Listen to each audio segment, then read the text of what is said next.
ನಿಗಮಾಂತವೇದ್ಯ ನಗರಾಜಸುತೆ ರಮಣಂಗೆ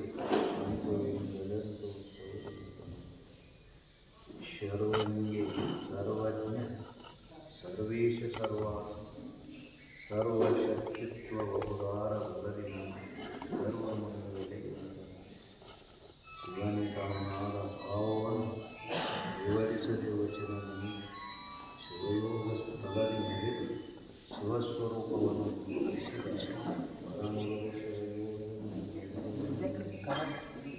ಧೂಳಿಯೊಳು ಬೆರೆಯುವ ದೇವರನ್ನು ಓಡುವುದ ಪದ್ಮರವಿಗೆ ನಾಡಿನ ಸ್ವಾನುಭಾವದ ನೆಲೆಯ ನಾನೇನು ಬಲ್ಲೆನು ನೀನೇ ಎನ್ನೊಳ ಪಟ್ಟು ಏನನ್ನಿಸಿದೊಡೆ ಪ್ರಾತಸ್ಮರಣೀಯರಾದಂಥ ಸದ್ಗುರು ಸಿದ್ಧಾರೂಢರನ್ನು ಶ್ರೀ ಬಸವಾದಿ ಶಿವಶರಣ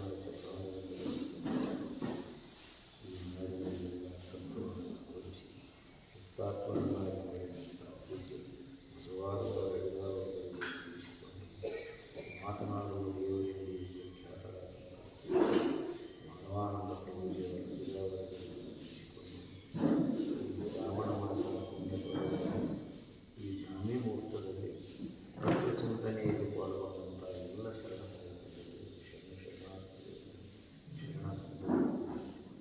ಅದೆಲ್ಲ ನಮ್ಮ ಜೀವನದಲ್ಲಿ ತತ್ವಚಿಂತನೆಯೂ ಒಂದು ಅವಿಭಾಜ್ಯ ಅಂಗ.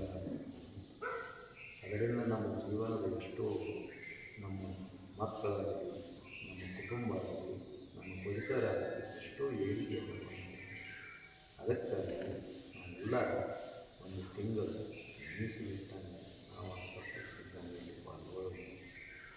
ಅದರಿಂದ ಇಲ್ಲಿಗೆ ನಿನ್ನೆ ಹೋಗಿತ್ತು ಅಂತಂದ್ರೆ 8ನೇ ಚಿಂತನೆ ಮಾಡಬೇಕು. 8ನೇ ಅಧ್ಯಾಯದಲ್ಲಿ ಕೊನೆಗೆ ಬಂದ ಪರಮಾತ್ಮ ಏನು ಹೇಳಿದ ಅಂದರೆ ಅಧಿಭೂತೋ ಕ್ಷರೋ ಭಾವ ಪುರುಷಶ್ಚ ಅಧಿದೈವ ಅಧಿಯಜ್ಞೋ ಅಹಮೇವಾತ್ರ ದೇಹೇ ದೇಹ ಪ್ರಭಾವ. ಈ ದೇಹ ಅಧಿಭೂತ ಸಜ್ಜ ಎಲ್ಲ ವ್ಯವಸ್ಥೆ ಮಾಡಿ ಅಧಿಭೂತಕ್ಕೆ ಅಧಿದೈವ ಬೇಕಿದ್ದಕ್ಕೆಲ್ಲ ದೇವತೆಗಳ ವ್ಯವಸ್ಥೆಯನ್ನು ಎಲ್ಲ ಶರೀರಕ್ಕೆ ಮಾಡಿಬಿಟ್ಟಾನೆ. ಕಣ್ಣಿಗೆ ಕಿವಿಗೆ ಕಾಲಿಗೆ ಬಾಯಿಗೆ ಹೀಗೆಲ್ಲ ದೇವತೆಗಳನ್ನು ನಿಯಂತ್ರಣ ಮಾಡ್ಯಾನ. ಆದರೂ ಹಿಂಗೆ ಮಾಡ್ಯಾನ. ಆ ಇಂದ್ರಿಯಗಳನ್ನು ನಾವು ಪುಣ್ಯಕ್ಕೆ ಬಳಸಿದ್ರೆ ಆ ಇಂದ್ರಿಯಗಳು ನಮಗೆ ಸಮರ್ಪಕವಾಗಿ ಕೆಲಸ ಮಾಡ್ತಾರೆ. ಒಂದು ವೇಳೆ ಆ ಇಂದ್ರಿಯಗಳಿಂದ ನಾವು ಅಲ್ಲದ ಮಾಡಿದ್ದೇವೆ ಅಂದ್ರೆ ಅದು ತನ್ನ ಸ್ವಾಸ್ಥತೆಯನ್ನು ದೈವ ತಕ್ಕೊಂಡು ಬಿಟ್ಟು ಅಂದ್ರೆ ಕಿವಿ ನಮ್ಮ ಎಂದೂ ಮಹಾತ್ಮರ 4 ಮಾತು ಕೇಳಲಿಲ್ಲ, ಭಗವಂತನ ಇದನ್ನು ಮಾಡಲಿಲ್ಲ ಅಂದ್ರೆ ದಿಗ್ದೇ ಯುವತಿ ಲಗೇಜ ತಕ್ಕೊಂಡು ಬಿಡ್ತೀವಿ. ಹಾಗಾದ್ರೆ ಏನಪ್ಪ ನಿನ್ನೂ ನಾನು ಕೂಡೇ ಸಮವಯಸ್ಕರು ನನ್ನ ಕಿವಿನ ಲಗೇಜೋದು, ಇವನು ಯಾಕೆ ಹೋದು, ಇವನಿಗೆ ಅವನು ಯಾಕೆ ಚಲೋದವು, ಅದು ಅವ ಏನೋ ಪುಣ್ಯವಂತ ಇರ್ಬೋದು, ಇವನು ಯಾಕೆ ಹೋಗ್ಯಾವ ಏನೋ ಆ ಶ್ರೋತ್ರೇಂದ್ರಿಯದಿಂದ ವ್ಯತ್ಯಾಸ ಇರುತ್ತೆ. ಇನ್ನೊಬ್ಬಂದು ಕಣ್ಣು ಹೋಗ್ತೈತಿ, ಮತ್ತೊಬ್ಬಂದು ಬಾಯಿ ಹೋಗ್ತೈತಿ, ಮತ್ತೊಬ್ಬಂದು ಕೈಗೆ ಹೋಗ್ತೈತಿ, ಕೈ ನಡಗಾಕ ಚಾಲು ಮಾಡ್ತದೆ. ಈ ಅಧಿದೈವತವಾದಂಥ ಶರೀರ ನಂದನ್ನುವಂಥ ಜೀವ ಕೈ ನಡಗಾಕಿದ್ರೆ ಏನು ಮಾಡ್ಕೊಳಕ್ಕೆ ಬರುತ್ತೆ. ಹಂಗಾದ್ರೆ ಆ ದೈವತೆ ಇಂದ್ರ ಆ ತನ್ನ ಇದನ್ನು ತಕ್ಕೊಂಡು ಬಿಡ್ತಾನೆ. ಸೊಮ್ಮೆನ ಹೋಗೋ ತನಕ ಇರ್ತೈತಿ, ಇರೋದಕ್ಕೆ ತನ್ನ 3 ಸತ್ತ ಇಂದ್ರಿಯದಿಂದ ತಕ್ಕೋತಾನೆ. ಹಾಗಾದ್ರೆ ಇಲ್ಲಿ ನಾವು ಎಲ್ಲ ದೈವಗಳ ವ್ಯವಸ್ಥೆಯನ್ನು ಮಾಡುವಂಗೆ ನಾವು ಇಲ್ಲಿ ಬದುಕು ಕಲೆಯನ್ನು ಕಲಿಬೇಕು. ಬದುಕು ಕಲೆ, ಕಿವಿ ಒಳ್ಳೆಯ ಒಳ್ಳೆಯ ಮಾತುಗಳನ್ನು ಕೇಳಬೇಕು, ಕಣ್ಣ ಒಳ್ಳೆಯ ಒಳ್ಳೆಯ ಪರಮಾತ್ಮನ ಮೂರ್ತಿಗಳನ್ನು ನೋಡಬೇಕು, ಬಾಯಿ ಮಂತ್ರವನ್ನು ನುಡಿಬೇಕು, ಕಾಲ ತೀರ್ಥಯಾತ್ರೆಯನ್ನು ಮಾಡಬೇಕು, ಕೈ ದಾನ ಧರ್ಮ ಮಾಡಬೇಕು. ಹೀಗೆಲ್ಲ ಈ ಇಂದ್ರಿಯಗಳನ್ನು ಇದಕ್ಕೆ ಸಂಯೋಜನೆ ಮಾಡ್ಯಾನ ಅಂತಂದ್ರೆ ಅದಕ್ಕೆ ಆಯಾ ದೇವತೆಗಳನ್ನು ನಿಯಂತ್ರಣ ಮಾಡ್ಯಾನ. ತಾನಾಗಿ ಆಗೋದಿಲ್ಲ. ನಮಗಿದೇನು ಗೊತ್ತಿಲ್ಲ, ಗೊತ್ತಾಗಲಾಕ ಭಗವಂತ ಅದನ್ನು 18ನೇ ಅಧ್ಯಾಯದಲ್ಲಿ ಹೇಳ್ತಾನೆ. ಅದಕ್ಕೆ ವೇದಾಂತಿಗಳು ತ್ರಿಪುಟಿ ಅಂತ ಅಧ್ಯಾತ್ಮ, ಅಧಿಭೂತ, ಅಧಿದೈವ 3 ಒಂದು ವ್ಯವಸ್ಥೆ ಆಗ್ತೈತಿ. ಅಧ್ಯಾತ್ಮವಾದ ಜೀವ ಬೇಕು, ಅಧಿಭೂತವಾದ ಕಣ್ಣು ಬೇಕು, ಅಧಿದೈವವಾದ ಸೂರ್ಯನ ಅನುಗ್ರಹ ಇರ್ತಂದ್ರೆ ಒಂದು ನೋಡ್ಲಾಕ ನಮಗೆ ಸರಿ ಆಗ್ತೈತಿ.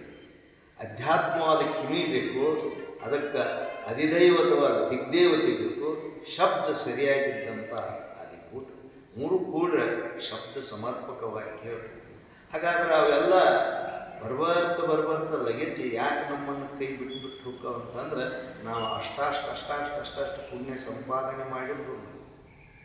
ಅದಕ್ಕೆ ಅವರು ಬಸವಾದಿ ಪ್ರಮುಖರು ಹೇಳ್ತಾರೆ, ಏನ ವಚನದಲ್ಲಿ ನಾಮಾಮೃತ, ಪ್ರತಿಯೊಂದು ಇಂದ್ರಿ ಭಗವಂತನಿಗೆ ಮೀಸಲಾಗಬೇಕು ವಿನಃ ಅದನ್ನು ನಾವು ಅನ್ಯಕ್ಕೆ ಬಳಸಿದೆವು ಅಂತಂದ್ರೆ ಅದರಿಂದ ದೂಷಣ ಆಗುತ್ತೆ ವಿನಃ ನಮಗೆ ಸಮರ್ಪಕ ಆಗೋದಿಲ್ಲ. ಹಾಗಾದರೆ ಇಲ್ಲಿ 10 ಇಂದ್ರಿಯಗಳದಾವು, ಒಳಗೆ ಮನ 4 ಅಂತಃಕರಣ, ಮನ ಬುದ್ಧಿ ಚಿತ್ತ ಅಹಂಕಾರಗಳದಾವು. ಅವುಗಳನ್ನು ನಾವು ದುರುಪಯೋಗಪಡಿಸ್ಕೊಳ್ಳೋದು ಒಂದು ಪ್ರಾಕೃತಿಕ ನಿಯಮ. ಅದನ್ನು ಗೀತಾಚಾರ್ಯ ಏನು ಹೇಳ್ತಾನೋ ಸಮರ್ಪಕವಾಗಿ ಬಳಸ್ಕೋದು, ಅದರಿಂದ ಮತ್ತೆ ಶರೀರ ಎಷ್ಟೋ ಉಳಿತಾಕಿರ್ತೈತಿ. ಅದಕ್ಕೆ ಪುರುಷಶ್ಚ ಅಧಿದೈವತ ಮಾಡಿ ಅಧಿಯಜ್ಞೋ ಅಹಮೇವ, ಅದನ್ನು ಮತ್ತೆ ಈ ಶರೀರನ ವ್ಯವಸ್ಥೆ ಮಾಡಾಗ ನಾನಾ ಪ್ರವೇಶ ಆಗ್ಬೇಕು. ತತ್ ಸೃಷ್ಟ ತದೇವ ಪ್ರಾವಿಶತ್ ಅಂತೇಳಿ ತೈತ್ತಿರಿ ಉಪನಿಷತ್ತು ಹೇಳ್ತೈತೆ. ಅವ ಎಲ್ಲ ವ್ಯವಸ್ಥೆ ಮಾಡಿದ, ದೇವತೆಗಳ ವಿಶೇಷ ಅವ ಪ್ರವೇಶ ಆಗಲಿಲ್ಲ ಅಂದರೆ ಇದು ಕೆಲಸ ಆಗಬೇಕು.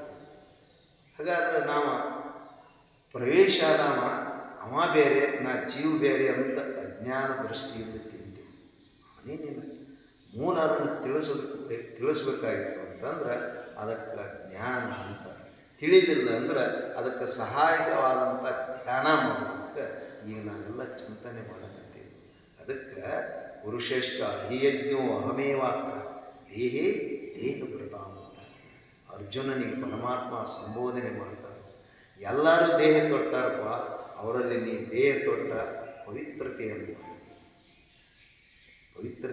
ಯಾಕಂತಂದ್ರೆ ಇವರು ಪೂರ್ವದಲ್ಲಿ ನರನಾರಾಯಣರ ಯಾವಾಗಲೂ ಭಗವಂತನ ಸನ್ನಿಧಿಯಲ್ಲಿ ಇದ್ದನ್ನೋದ್ರಿಂದ ಅವ ದೇಹದಾರಿಗಳಲ್ಲಿ ಶ್ರೇಷ್ಠ ಅಂತ ಸಂಬೋಧನೆ ಮಾಡಿ ಮುಂದೇನು ಹೇಳ್ತಾನೋ, ಅಂತಕಾಲೇ ಚ ಮಾಮೇವ ಸ್ಮರನ್ ಮುಕ್ತ್ವಾ ಕಲೇವರ ಯಹಾಸ ಪ್ರಯಾತಿ ಸಮದ್ಭಾವಂ ಯಾತಿ ನಾಸ್ತ್ಯತ್ರ ಸಂಶಯ.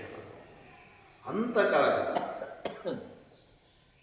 ಹುಟ್ಟಿದ್ದಕ್ಕೆ ನಾಶ ಆಗುವಂಥ ವ್ಯವಹಾರ ಯಾವಾಗ ಬರ್ತೈತೆ ಅದಕ್ಕೆ ಅಂತಕಾಲ ಅಂತ. ಇಲ್ಲ ಕೊನೆಯ ಉಸಿರು ಹೇಳಿದೆ ಅದಕ್ಕೆ ಅಂತಕಾಲ. ಈಗ ನಮಗೆ ಬಯಸಿದಂಗೆ ಆಗೋದಿಲ್ಲ, ಇದು ಅಂತಕಾಲ ನಮಗೆ ಬಯಸಿದಂಗೆ ಆಗೋದು. ಅದಕ್ಕೆ ತನ್ನದೇ ಆದಂಥ ಕರ್ಮದ ವ್ಯವಸ್ಥೆ ಐತಿ. ಇಲ್ಲಿ ನಾವು ಈ ಭೂಮಿ ಮೇಲೆ ಇರಬೇಕಾಗಿತ್ತು ಅಂತಂದ್ರೆ ಎಷ್ಟು ಇರಬೇಕಾಗಿತ್ತು ನೋಡು, ಅಷ್ಟು ತಾಯಿ ಗರ್ಭದಿಂದ ಪೂರ್ವದಲ್ಲಿ ಬರೋದಕ್ಕನ ಶಾಂಕ್ಷನ್ ಆಗಿ ಬಂದಿರ್ತೈತೆ. ಅದ್ರ ಮುಂದೆ ನಾವು ಏನು ಮಾಡ್ಲಿಕ್ಕೆ ಬರೋದಿಲ್ಲ. ಅದನ್ನು ನಾವು ಇನ್ನಟ್ಟು ಇರಬೇಕಾಗಿತ್ತು, ದೇವ್ರು ನಮ್ಮನ್ನು ಲಗೇಜ್ ಕಟ್ಕೊಂಡು ಹೊಂಟಾನು ಅಂತ ಇದೆಲ್ಲ ಉಪಚಾರಿಕ ಮಾತುಗಳು. ಅದಕ್ಕೆ ಹಿನ್ನೆಲೆ ಏನಾಗಿತ್ತು, ಅಂತ ಆಗಬೇಕಾಗಿತ್ತು. ಎಲ್ಲ ಜೀವಿಗಳು ಅಂತಾಕಾವ, ಇಲ್ಲಿ ಬಂದದು ಎಲ್ಲ ಅಂತ ಆಗಲೇಬೇಕು. ಅದರಲ್ಲಿ ಮಾನವನಿಗೆ ಜಾಗೃತಿ ವಹಿಸಿದಾಗ ಅಂತಕಾಲೇ ಚ ಮಾಮೇವ ಸ್ಮರನ್ ಮುಕ್ತ್ವಾ ಕಲೇವ ಅಂತಕಾಲ. ಈ ಅಂತಕಾಲ ಅದನ್ನು ಒಂದು ಸಂಗ್ರಹ ಮಾಡಿದಂಥ ಕರ್ಮಾಶಯ ದಿನಕ್ಕೆ ದಿನ ಕ್ಷಣ ನಾವು ಅದನ್ನು ಉಪಭೋಗಿಸ್ಕೋತ ಬಂದ ಮುಗಿಯೋ ಹಂತಕ್ಕೆ ಬಂದಿತ್ತು ಅಂತಂದ್ರೆ ಹೋಗಿಬಿಡ್ತೈತಿ. ಅದು ಇನ್ನೂ ಇತ್ತಂದ್ರೆ ಬೇಕಾದ ಮಾಡಿ ಆ ಸಾವನ್ನು ನಮ್ಮನ್ನು ಆವರಿಸ್ಬೋದು. ಎಲ್ಲರೂ ಯುದ್ಧ ಮಾಡ್ತಾರೆ, 4 ಮಂದಿ ತಿರ್ಕೋತಾರೋ, 4 ಮಂದಿ ಯಾಕೆ ಬಂತಾರೋ, ಅವ್ರನ್ನ ಕೊಲ್ಲಬಾರ್ದು ಅಂತಾರ ನಮ್ಗ. ಹಂಗಾದ್ರೆ ಉಳಿದ್ರೆ ಯಾಕೆ? ಅವ್ರದ್ದು ಇನ್ನೂ ಶಾರೀರಿಕವಾಗಿ ಕರ್ಮದ ವ್ಯವಸ್ಥೆ ಮುಗಿದಿರೋದಿಲ್ಲ, ಅದ ಪ್ರಾರಬ್ಧದ ಸವೇತ ಇಲ್ಲ. ಸವಿತು ಅಂತಂದ್ರೆ ಇಲ್ಲಿ ಇರ್ಲಿಕ್ಕೆ ಸಾಧ್ಯ. ಹಂಗಾದ್ರೆ ಪ್ರತಿಯೊಬ್ಬಂದು ತನ್ನದೇ ಆದ ಕರ್ಮದ ವ್ಯವಸ್ಥೆ ಒಳಗೆ ಪ್ರಾರಬ್ಧ ಉಣಿಸ್ಕೋತ ಬೆನ್ನು ಹತ್ತಿರ್ತೈತಿ. ನೀನು ದುಃಖುಂದೆವು ಇಲ್ಲ ಅಚಾನಕ ಸುಖ ಉಂಟು ಬಿಡ್ತು. ಅದನ್ನ ಮಾಡಿದಾಗ ಆತು. ನೀನೇನಾಯ್ತು, ಒಂದು ಈಟ್ರಾಗುತ್ತೆ ನೋಡು. ಬಹಳಷ್ಟು ವಿಚಿತ್ರದಾಗ ತೆತ್ತಿಲು ಒಂದು ಈಟ್ರಾಗ ತೆತ್ತು ನೋಡಿ. ಆ ದುಃಖ ಉಣಿಸೋದಕ್ಕೆ ಮೂದ ಅದು ಈಟ್ರಾಗ ಇರ್ತದೆ. ಅದರದ್ದು ಪರಿಜ್ಞಾನ ಮಾಡ್ಕೊಬೇಕಾಗ್ತೈತಿ. ಒಂದು ಈಟ್ರಾಗ ಸುಮ್ಮ ಕೂತೀನಿ ಒಬ್ಬ ನಮ್ಮನ್ನು ಎಬ್ಸ್ಕೊಂಡು ಹೋದ ಅಲ್ಲಿ ಆಕ್ಸಿಡೆಂಟ್ ಮಾಡಿಸ್ಬೇಕು. ಅವನ ಬೆನ್ನ ಅದಕ್ಕೆ ಹತ್ತದಿಲ್ಲ. ಅದರ ಪ್ರಾರಬ್ಧ ಭೋಗ ನಮ್ಮನ್ನು ಕಾರ್ಯಗತವಾಗಿ ಅದು ಕೆಲಸ ಮಾಡಬೇಕಾದ್ರೆ ನಿಮಿತ್ತ ಬೇಕು. ನಾವು ಹುಟ್ಟಬೇಕಾದ್ರೆ ಕಾರ್ಯಗತವಾಗಿ ನಿಮಿತ್ತ ಕರ್ಮದ ವ್ಯವಸ್ಥೆಗೂ ಹುಟ್ಟಿದ್ವಿ. ಇನ್ನು ಏನಾರೇ ಉಣಬೇಕಾಗಿತ್ತು ಅಂತಂದ್ರೆ ಕಾರ್ಯಗತವಾಗಿ. ಹಾಗಾದ್ರೆ ಅವನ ನಿಮಿತ್ತ ಅಷ್ಟೇ ಉಣಬೇಕಾಗಿತ್ತು ನೋಡಿ. ಅವಾಗ ನಾವು ಏನಪ್ಪ ಸುಮ್ಮ ಹೊಟ್ಟಿನಿ ಕಾಲಿಗೆ ಬಿದ್ದಿ. ಆ ಕಲ್ಲರೇ ಯಾವ ಹೋಗಿತಾನೋ ದಾರಿ ಮೇಲೆ ನನಗೇನು ಬರ್ತದೆ.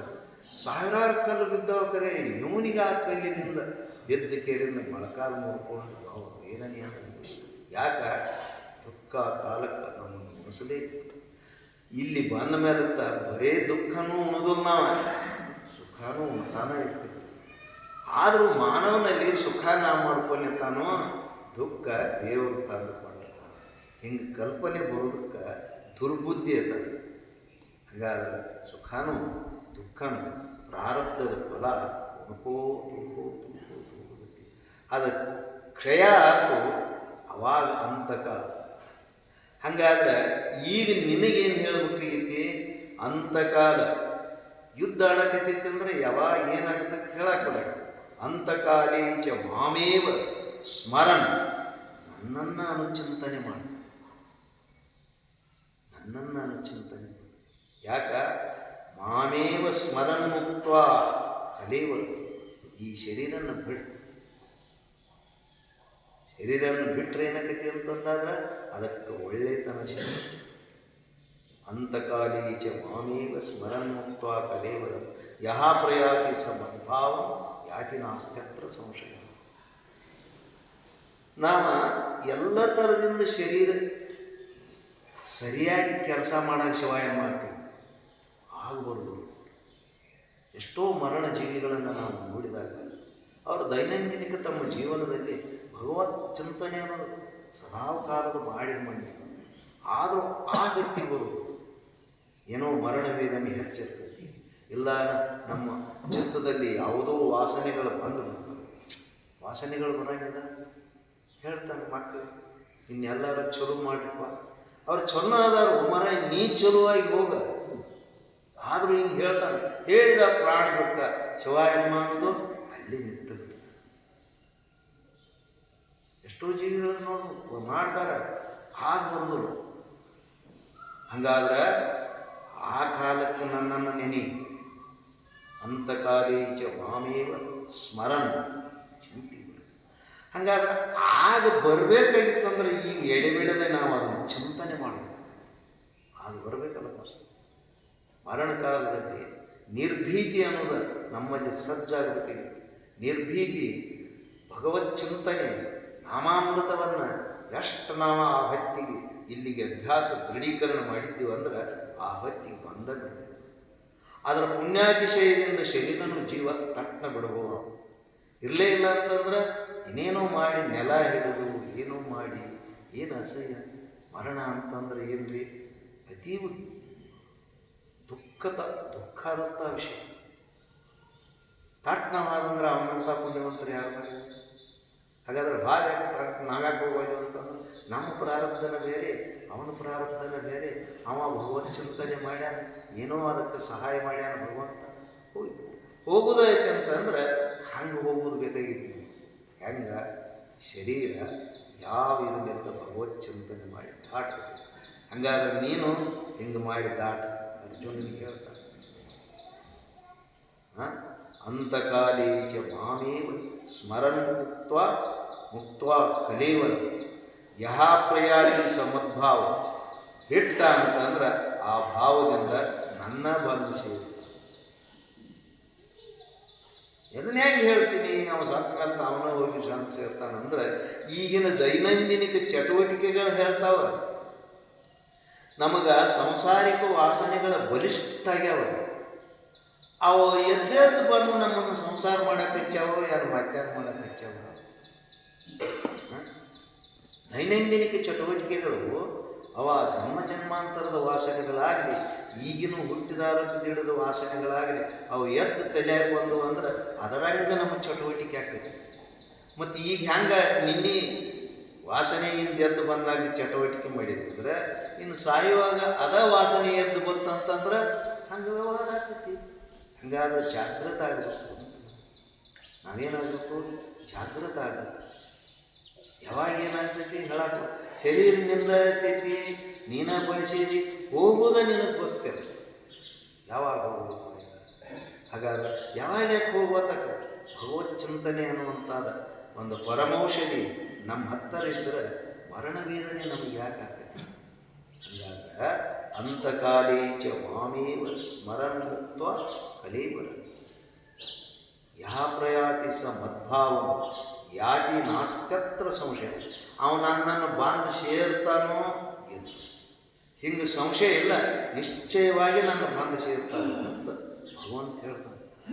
ಭಗವತ್ ಚಿಂತೆ ಮತ್ತು ಮರಣ ಕಾಲದಲ್ಲಿ ಬರಲಿ ಇದಕ್ಕೆ ಅಭ್ಯಾಸ ಒಂದು ವ್ಯವಸ್ಥೆ. ನಾವು ಶಾರೀರಿಕವಾಗಿ ಎಲ್ಲ ಥರದಿಂದ ಸದೃಢಿದ್ದಾಗ ನಾವು ಆ ಭಗವತ್ ಚಿಂತನೆಯನ್ನು ನಮ್ಮ ಜೀವನದ ವಿಭಾಜ್ಯ ಅಂತಂದ್ರೆ ನಮ್ಮ ಎಷ್ಟೋ ಬುದ್ಧಿ ಒಳಿತಾದಂಥ ಭಾವ ಬರ್ತಾವೆ. ಅದರಿಂದ ನಮ್ಮ ಜೀವನವನ್ನು ಊರ್ಜಿತ ಮಟ್ಟಕ್ಕೆ ಒಯ್ದಾಗ ಎಷ್ಟೋ ಸಹಾಯ ಸಹಕಾರ. ಭಗವತ್ ಚಿಂತನೆ ಅನ್ನೋದು ಎಷ್ಟೈತೆ ಅಂತಂದ್ರೆ ಜೀವನಿಗೆ ಮೊದಲು ಅದು ಬೇಕಾದಂಥ ವ್ಯವಹಾರ.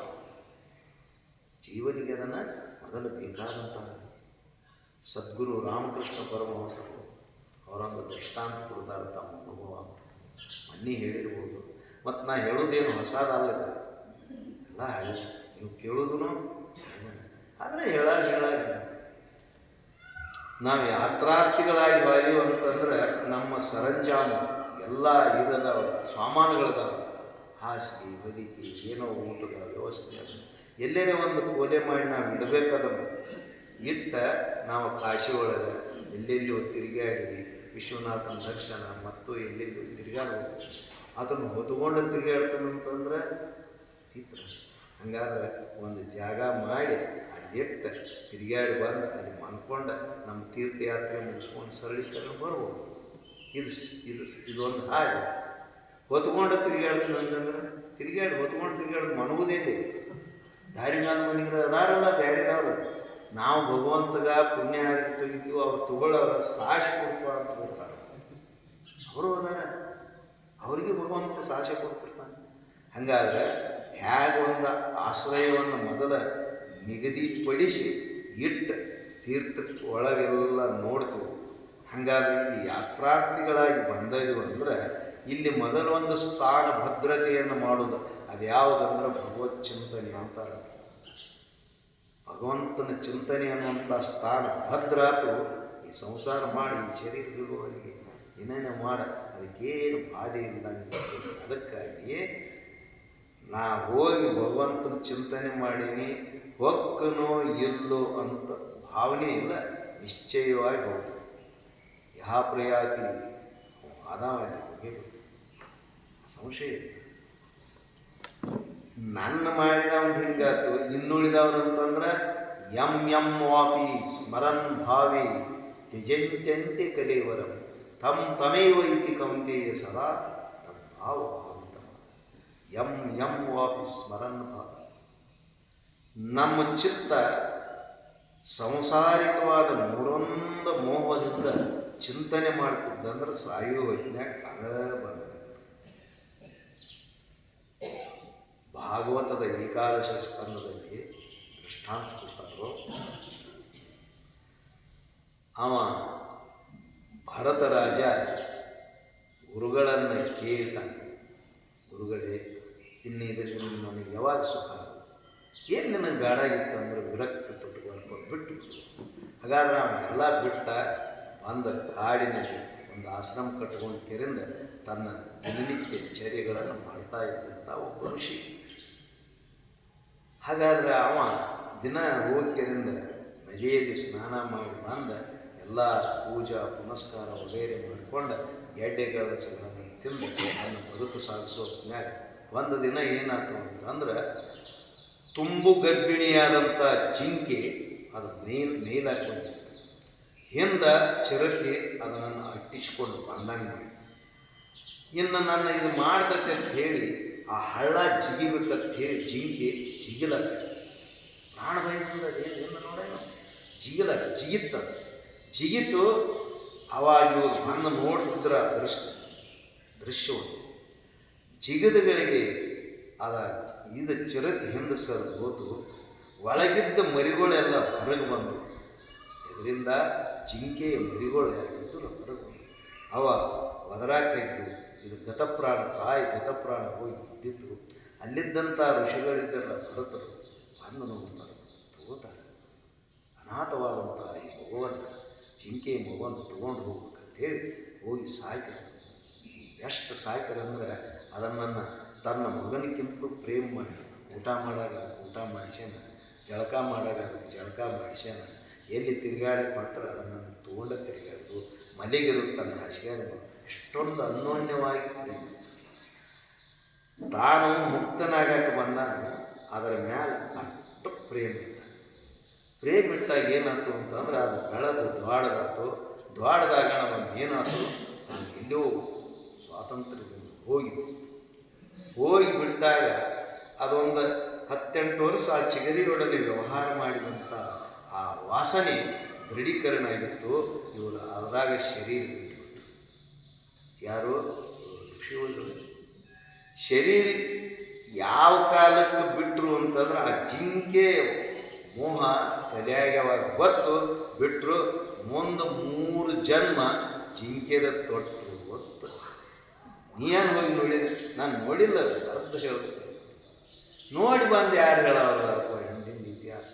ಹಾಗಾದ್ರೆ ಇತಿಹಾಸ ಈಗಿನ ನಮ್ಮ ಜೀವನಕ್ಕೆ ಅತ್ಯಂತ ಉಪಯುಕ್ತತೆ ಅಂದ್ರೆ ಒಬ್ಬರು. ಹಾಗಾದ್ರೆ ಅಂಥವ್ರ ಒಳ್ಳೆಯ ಋಷಿ ಮುನಿಗಳು ಜಿಂಕೆಯ ಮೋಹದಿಂದ 3 ಜನ್ಮವನ್ನು ತಡೆದ್ರಂದ್ರೆ ನಿಮ್ಮ ವ್ಯವಹಾರ ನಾವೇನಾರೇ ಸಾರುವಾಗ ಹೋಗಿದ್ದೀವಿ ನಾವು. ದಿನದಿಂದ ಚಲನೆ ಏನೈತಿ ನಮ್ದ ಔಷಧ ಯಾವ್ದು ಹೊಡಿದು ಅದಕ್ಕೆ ಏನ ಅದನ್ನು ಹೊಡೆದಾನೆ ಅದ್ನ್ಯಾರು ಮಾಡ್ತೇವೋ. ಮತ್ತು ನಾ ಈಗ ತಂದೆ ನೋಡಿ ಅದನ್ನು ಹೊಡಿತೀನಿ. ಈ ಮಳೆಯಾಗಿರೋ ನೀರು ಹೆಂಗೋ ಅರ್ಯಾಣ ಚಿಂತನಕ್ಕೆ ಇದ ವಾಸನೆ ಇರ್ಬೋದು, ಏನು ತಪ್ಪಲ್ಲ. ಆದ್ರೆ ಭಗವತ್ ಚಿಂತನೆ ತೆರೆಯಾಗ ಬರ್ಬಿಡುದಿಲ್ಲ ವಾಸನೆಗಳ. ನೀವು ಹೇಳ್ಬೇಕಾದ್ರೆ ಕರೆ ಅವಾಗ ನಾವು ಅಗತ್ಯ ಚಿಂತನೆ ಮಾಡಿದ್ರು, ಭಗವತ್ ಚಿಂತನೆ ಮಾಡಿದ್ವಿ ಎಟ್ಟ ಒಬ್ಬರೇ ಎದಿ ತಟ್ಟಿ ಹೇಳಿದ್ರೆ ಯಾಕೆ ನಮಗೆ ಒಳಗೆ ಹಂಗಾಯ್ತು ನಮಗೆ ಗೊತ್ತೈತಿ. ಹಂಗಾದ್ರೆ ಈ ಮೋಹ ಮರಣ ಕಾಲದಲ್ಲಿ ಬಂತು ಅಂದ್ರೆ ಯಾರು ಭಗವಂತ ಹೇಳ್ತಾನೆ. ಮರಣ ಕಾಲದಲ್ಲಿ ಈ ಮೋಹ ಗೊತ್ತು ಅಂತಂದ್ರೆ ಆ ಮೋಹದಿಂದ ಮತ್ತೇನಾಗಬೇಕು, ಮತ್ತೆ ಸಂಸಾರನ. ಹಿಂಗಾಗಿ ಜೀವ ಎಷ್ಟೋ ಜನ್ಮಗಳನ್ನು ತೊಟ್ಟು ಸಂಸಾರನ ಮಾಡಿದ್ಗುಣ ಅದರಿಂದ ಬಿಡುಗಡೆ ಆಗಿದೆ. ಅದಕ್ಕೆ ನನ್ನನ್ನು ನೆನಿ ಎಂ ವಾಪಿ ಸ್ಮರನ್ ಭಾವಿ ಬಿಡುಗಡೆಯಾಗುವ ಹೊತ್ನ್ಯಾಗ ಯಾವ್ಯಾವ ಭಾವದಿಂದ ಏನೇನು ಚಿಂತನೆ ಮಾಡ್ತಾನೆ ನೋಡು ಅದಾದ್ರೂ ಜನ್ಮ ಏನ. ಹಂಗಾದ್ರೆ ನಮ್ಮ ಚಿತ್ತದಲ್ಲಿ ಸಂಸಾರದ ವಾಸನೆಗಳ ಎಡೆಬಿಡದ ತುಂಬ್ಯಾವೋ ಇಲ್ಲೋ ಅಂತ ನಮ್ಮನ್ನು ನಾವು ಪ್ರಶ್ನೆ ಮಾಡ್ಕೊಂಡ್ರೆ ಅವಕ್ಕೇನ ಇತಿಮಿತಿನೇ ಇಲ್ಲ. ಈಗ ಬಂದಂಥ ಪ್ರಾಯಗಳು ಅವನದೊಂದು ಸಂಸಾರದ ವಾಸನೆನ ಬೇರೆ, ಅದರ ಮದುವೆಯಾಗಿ ಬಂದಂಥ ಆ ವ್ಯಕ್ತಿಯ ಸಂಸಾರದ ವಾಸನೆಗಳ ಬೇರೆ. ಅದಟ್ಟು ಕೂಡಿತು ಒಂದು 10-20 ವರ್ಷ ಸಂಸಾರ ಮಾಡಿದಂಥ ಆ 3 ವಾಸನೆಗಳ ತೆಗೆಯಾಗಿ ಬರ್ತಾವ. ಹಂಗಾಗಿ ಮುಂದೆ ಜೀವನ ಮಾಡಿ ಮಕ್ಕಳೆಲ್ಲ ತಮ್ಮ ತೊಗೊಂಡು ಬಂದಾಗ ಅವಾಗಂತೂ ವಾಸನೆಗಳು ಬೇರೆ. ಆಗಿನ ಸಣ್ಣಾಗಿತ್ತಿನ ವಾಸನೆ, ಮದುವೆಯಾದ ವಾಸನೆ, ಮಕ್ಕಳು ಈಗ ಬೇರೆ ಆದ ವಾಸನೆ ಎಲ್ಲ ತುಂಬಿ ಬಿಡ್ತಾವೆ. ಇದು ಒಳಗೆ ಹೋಗ್ಬೇಕಾದ್ರೆ ಭಗವಂತದ್ದು ಒಳಗೆ ಹೋಗ್ಬೇಕಾದ್ರೆ ತುಂಬಿ ಬಿಡ್ತೈತಿ. ಹೋಗಂಗೈತಿ ಹೇಗೆ ಒಳಗೆ ಹೋಗ್ತೈತಿ? ಅರ್ಧ ಇದ್ದರೆ ನಾವು ಒಳಗೆ ಹೋಗ್ತೈತಿವೋ ಇಲ್ಲೋ? ಅರ್ಧ ಕೊಡ ಇತ್ತಂದ್ರೆ ನೀವು 4 ಚರಿಗೆ ಹಾಕಿರ್ತೀವಿ. ತುಂಬಿದ್ದ ಹಾಗೆ ಹೊರಗೆ ಹೋಗ್ತೈತಿ. ಹಂಗಾದ್ರೆ ನಾವು ಭಗವತ್ ಚಿಂತನೆ ಮಾಡಿ ಹೊರಗೆ ಹಾಕ್ತೈತೆ ಅಂದ್ರೆ ನಮಗೆ ಹೊರಗುಡುದು ಹೊರಗುಡುದು. ಅದಕ್ಕೆ ಏನು ಮಾಡು, ಎಂ ವಾಪಿ ಸ್ಮರಣ ಮಾಡಿ. ಅವ ಯುದ್ಧ ಮಾಡ್ಯಾರ, ನಾವು ಈ ಸಂಸಾರನು ಈ ದೇಹಕ್ಕೆ ಯುದ್ಧ ಮಾಡಕತ್ತೀವಿ. ಇದನ್ನು ಸ್ಪಷ್ಟವಾಗಿ ನಮ್ಮ ಹೃದಯದಲ್ಲಿ ನೆಲೆಗೊಂಡಿತು ಅಂತಂದ್ರೆ ಯುದ್ಧರೇ ಮಾಡು, ಶಾಂತಿಯರೇ ಮಾಡು. ಅದಕ್ಕೆ ಯಂ ವಾಪಿ ಸ್ಮರನ್ ಭಾವಿ ತ್ಯಜಂತ್ಯಂತ್ಯ ಕಲಿಯುವ ಕೊನೆಗೆ ಬಿಡುವುದು. ನಾವು ಎಷ್ಟು ಪುಣ್ಯವಂತರದೇವು ಅನ್ನೋದು ಈಗ ಹೇಳೋದು ಬೇಡ, ನೀ ಹೇಳಬೇಡ ಪುಣ್ಯವಂತದ, ಅದ ಫಲಿತಾಂಶ ಹೇಳತ್ತೆ ತಾನ. ಆತ್ಮ ಅಂತ್ಯಕ್ರಿಯೆಗೆ ನಡೀತಂದ್ರೆ ಆ ಹಿಂದೆ ಮಾತಾಡತ್ತಿರ್ತಾನೆ, ಭಾಳ ಪುಣ್ಯವಂತ, ಸಮಾಜಕ್ಕೆ ಒಳ್ಳೆಯ ಇರ್ತಾನೆ, ಏನೇನೋ ಪುಣ್ಯ ಕಾರ್ಯಗಳು ಪರೋಪಕಾರಗಳನ್ನು ಮಾಡ್ಯಾರಂತ ಎತ್ತಿತ್ತಂತಂದ್ರೆ ನೋಡ್ಬೇಕು. ಒಂದಿಬ್ಬರು ಗುರು ಶಿಷ್ಯರು ಬಂದರು, ತಿರುಗಾಡಿ ಬರ್ತಿದ್ರು, ಅಡಿವ್ಯಾಗ ಇದ್ದವರು. ಈಗ ಬೇರೆ ಮತ್ತು ಆಗ ನಾ ಹೇಳೋದು ಅಡಿವ್ಯಾಗಿದ್ದವರು. ಅಡಿವ್ಯಾಗಿದ್ದಗಳಿಗೆ ಶವ ಹೊತ್ಕೊಂಡು ಊರಿಗೆ ಬರ್ತಿದ್ರು. ಮಗು ಶಿಷ್ಯ ಕೇಳ್ತಾನೆ, ಗುರುಗಳೇ ಏನು ಹಿಂದೆ ಹಿಂಗೆ ಗಳಾಕಿದ್ರು, ಮುಂದೆ ತಗೊಂಡು ಹೊಂಟಾರು, ಆ ಕಡೆ ಶಿವ ಏನು ಮಾಡ್ತಾರೆ ಏನು ಅದನ್ನು ಹೇಳ್ತಾನು. ಮುಂದೆ ಇನ್ನೂ ಹಿಂದೆ ಏನೇನಂತೈತಿ, ನೀವು ಒಂದಿಟ್ಟು ಹೋಗಿ ಸುಪ್ರಿಯಾಗಿ ಕೇಳ್ಕೊಂಡು ಬಾ ತನಕ ಹೋಗ್ತಾರೆ ಅಂತ. ಆಗಲಿ ಅಂತೇಳಿ ಹೋಗಿ ಮುಂದೆ ಹೋಗ್ತಿದ್ರು. ಮುಂದೆ ಹೋದಾಗ ಶಿವ ಏನು ಮಾಡ್ತಿದ್ರು, ಹಿಂದೆ ಹೋದಾಗ ಆ ಕಡೆ ಎಲ್ಲ ಸುಪ್ರಿಯಾಡಲ್ಲ. ಏನಪ್ಪ ಭಾಳ ಒಳ್ಳೆಯವನಿಲ್ಲ, ಎಷ್ಟು ಪರೋಪಕಾರ ಜೀವಿ ಇಲ್ಲ, ಧರ್ಮಾತ್ಮ ಇಲ್ಲ, ಈಗ ಹೋಗಬಾರ್ದಾಗಿತ್ತು, ಇನ್ನೊಂದು 4 ದಿನ ಇರಬೇಕಾಗಿತ್ತು, ಸಮಾಜ ಕಲಿತಾ ಇತ್ತು ಅಂತೇಳಿ ಹಿಂಗೆ ಹೊಗಳ್ತಿದ್ರು. ಹೊಗಳ್ಕೋತ ಹೋಗಿ ಅಲ್ಲಿ ಅಂತ್ಯ ಸಂಸ್ಕಾರ ಮಾಡಿದ್ರು. ಇವ ಬಂದ ಗುರುಗಳಿಗೆ ಹೇಳ್ತಾರೆ, ಗುರುಗಳೇ ನಮಸ್ಕಾರ ಮಾಡಿದ್ರು. ಏನಾಯ್ತು ಏನ್ರಿ, ಆತನ ಬಗ್ಗೆ ಮರಣಾನಂತರದಲ್ಲಿ ಜನ ಅವನನ್ನು ಭಾಳ ಹೊಗಳಾಕತ್ತಿದ್ರಿ, ಅದನ್ನು ಏನು ಹೇಳಕ್ಕೆ ಅವ ಈಗ ಸ್ವರ್ಗಕ್ಕೆ ಹೋಗ್ಯಾನ ತಿಳ್ಕೊ. ಅವೇನು ಮಾಡ್ಯಾನೀಗ ಸ್ವರ್ಗಕ್ಕೆ ಹೋಗ್ಯ. ಆತ ಈ ಊರು ಬಿಟ್ಟು ಮುಂದಿನ ಊರಿಗೂ ಅಲ್ಲಿ ಒಂದು ಬರಬೇಕಣ, ಮತ್ತು ಊರಿದ್ದಲ್ಲಿ ಸಾಯಿದು ಊಟಕ್ಕೆ ಇರುದಲ್ಲ, ಮತ್ತು ಅಲ್ಲಿ ಬಂದು ಹೊತ್ತು ಮತ್ತು ಗುರುಗಳೇ ಅಲ್ಲಿ ಆ ಊರನಂಗೆ ಬರಾಕೈತಿ. ಹಾಗಾದ್ರೆ ಇದನ್ನೂ ಅಲ್ಲಿ ಸುತ್ತಕೊಂಡು ಬಾ ಆದ ಮುಂದೆ ಯಾವಾಗ ಸಾಯ್ತಾನಂತಿದ್ವು ಉಪಾಯವ ಎಷ್ಟು ಪಾಡ. ಇನ್ನೂ 3 ಗಂಟೆ ಅಳಗಾರ ಮಾಡ್ತಿತ್ತು, 8 ಮಂದಿನ ದಿನ ಏನೋ ಮಾಡ್ತಿತ್ತು ಅಂತ ಹಿಂಗೈತಿದ್ರು. ಆ ಕಡೆ ಹಿಂದಿನ ಅವ್ರತಿದ್ರು, ನಂದು ತೊಗೊಂಡು ಮುನಿಷ್ಯವಾದ ಉಪಾಯ ಯಾರು ಕೊಡೋದನ್ನ ಅವಾಗ ಅದಕ್ಕೆ ಕೊಡಬಾರ್ದು ಅಂದಂದ ಕ್ವಾಟ್ನಿ ಇನ್ಯಾವಾಗ ಕೊಡ್ತಾನೆ. ಅವ ಬಂದಿದ್ದ ಮುಂದಿನ ಜನ್ಮಕ್ಕರೆ ಬಾಂಧ ನಾಯನ್ನು ಮುಟ್ಟಿಸ್ತಾನೋ ಅದಕ್ಕೆ ಕಳಿಸ್ತಿದ್ದ. ಅವ ಧೈರ್ಯ ಹೇಳ್ತಿದ್ದ. ಹಿಂಗೆಲ್ಲ ಕೇಳ್ಕೊತ ಹೋಗಿ ನಮ್ಗೆ ಸಂಸ್ಕಾರ ಆಯ್ತು. ಗುರುಗಳೇ ಅವನ ಬಗ್ಗೆ ಅಲ್ಲದ ಮಾತುಗಳನ್ನು ಆಡ್ತಾರಂದ್ರೆ ನಾವು ಇಲ್ಲಿ ಮಗನ ಇದಕ್ಕೆ ಹೋಗ್ಯಾನ ತಿಳ್ಕೊ, ನರಕಕ್ಕೆ ಹೋಗ್ಯಾನ. ಹಾಗಾದ್ರೆ ನಮ್ಮ ದೈನಂದಿನಿಕ ಚಟುವಟಿಕೆಗಳು ಸ್ವರ್ಗ ನರಕವನ್ನು ನಿರ್ಮಾಣ ಮಾಡ್ತಾವೆ. ಹಾಗಾದ್ರೆ ನಾವು ಹೇಗಿರಬೇಕು? ಇಲ್ಲ ಬಸವಾದಿ ಪ್ರಮುಖರ್ತಾರ, ಮರ್ತ್ಯ ಲೋಕವೆಂಬುದೊಂದು ಕರ್ತಾರನ ಕಮ್ಮಟವೇ. ಇಲ್ಲಿ ಸಲ್ಲುವವರು ಅಲ್ಲಿಯೂ ಸಲ್ಲುವರು, ಇಲ್ಲಿ ಸಲ್ಲದವರು ಅಲ್ಲಿಯೂ ಸಲ್ಲುವರು. ನೋಡದ ಸ್ಪಷ್ಟಾರ್ಥವನ್ನು ಕೊಟ್ಟರೆ ನಮ್ಮ ತಲೆ ಆ ಮಾತು ಉಳಿಯೋದು, ಆ ಮಾತು ಉಳಿಯೋದು. ಹೊರಗೆ ಬಂದು ನಡಿ ಮುಗಿದ ಶಾಸ್ತ್ರ, ಇನ್ನು ನೀರು ಹೋಗಿ ಉಣಿಸೋಣ, ಈಗ ಲೈನ್ ಹೋದವು ಅಂತಂದ್ರೆ ಮತ್ತೆ ನಾಳಿನ ತನಕ ಉಳಿಯೋದು. ನೀನು ನೀರು ಉಣಿಸುವಪ್ಪ, ಅದಕ್ಕೇನು ಪ್ರಶ್ನೆ ಇಲ್ಲ. ಇದು ಏನು ನಮ್ಮ ಜೀವನದ ಶೈಲಿ, ಏನು ನಾವು ಹೇಗಿರಬೇಕಾಗಿತ್ತು, ಹಿಂಗೆ ಯಾಕೆ ವ್ಯತ್ಯಾಸ ಆಗ್ತದೆ ಅಂತ ನಮ್ಮನ್ನು ನಾವು ಪ್ರಶ್ನೆ ಮಾಡ್ಕೋಬೇಕಾದ್ದನ್ನು ಹಾಡಂಗಿಲ್ಲ ನಾವು. ಅದು ಹಡಂಗೆ ಕಾಲಿ ಹೋಗ್ಬಿಟ್ಟು ಟಿಶಿ ಒಂದು ಪ್ಲೀಸ್ ಹಾರಿಸಿತ್ತಂದ್ರೆ ತೆಗಿತಾ ಬರ್ಬೇಕಿತ್ತು.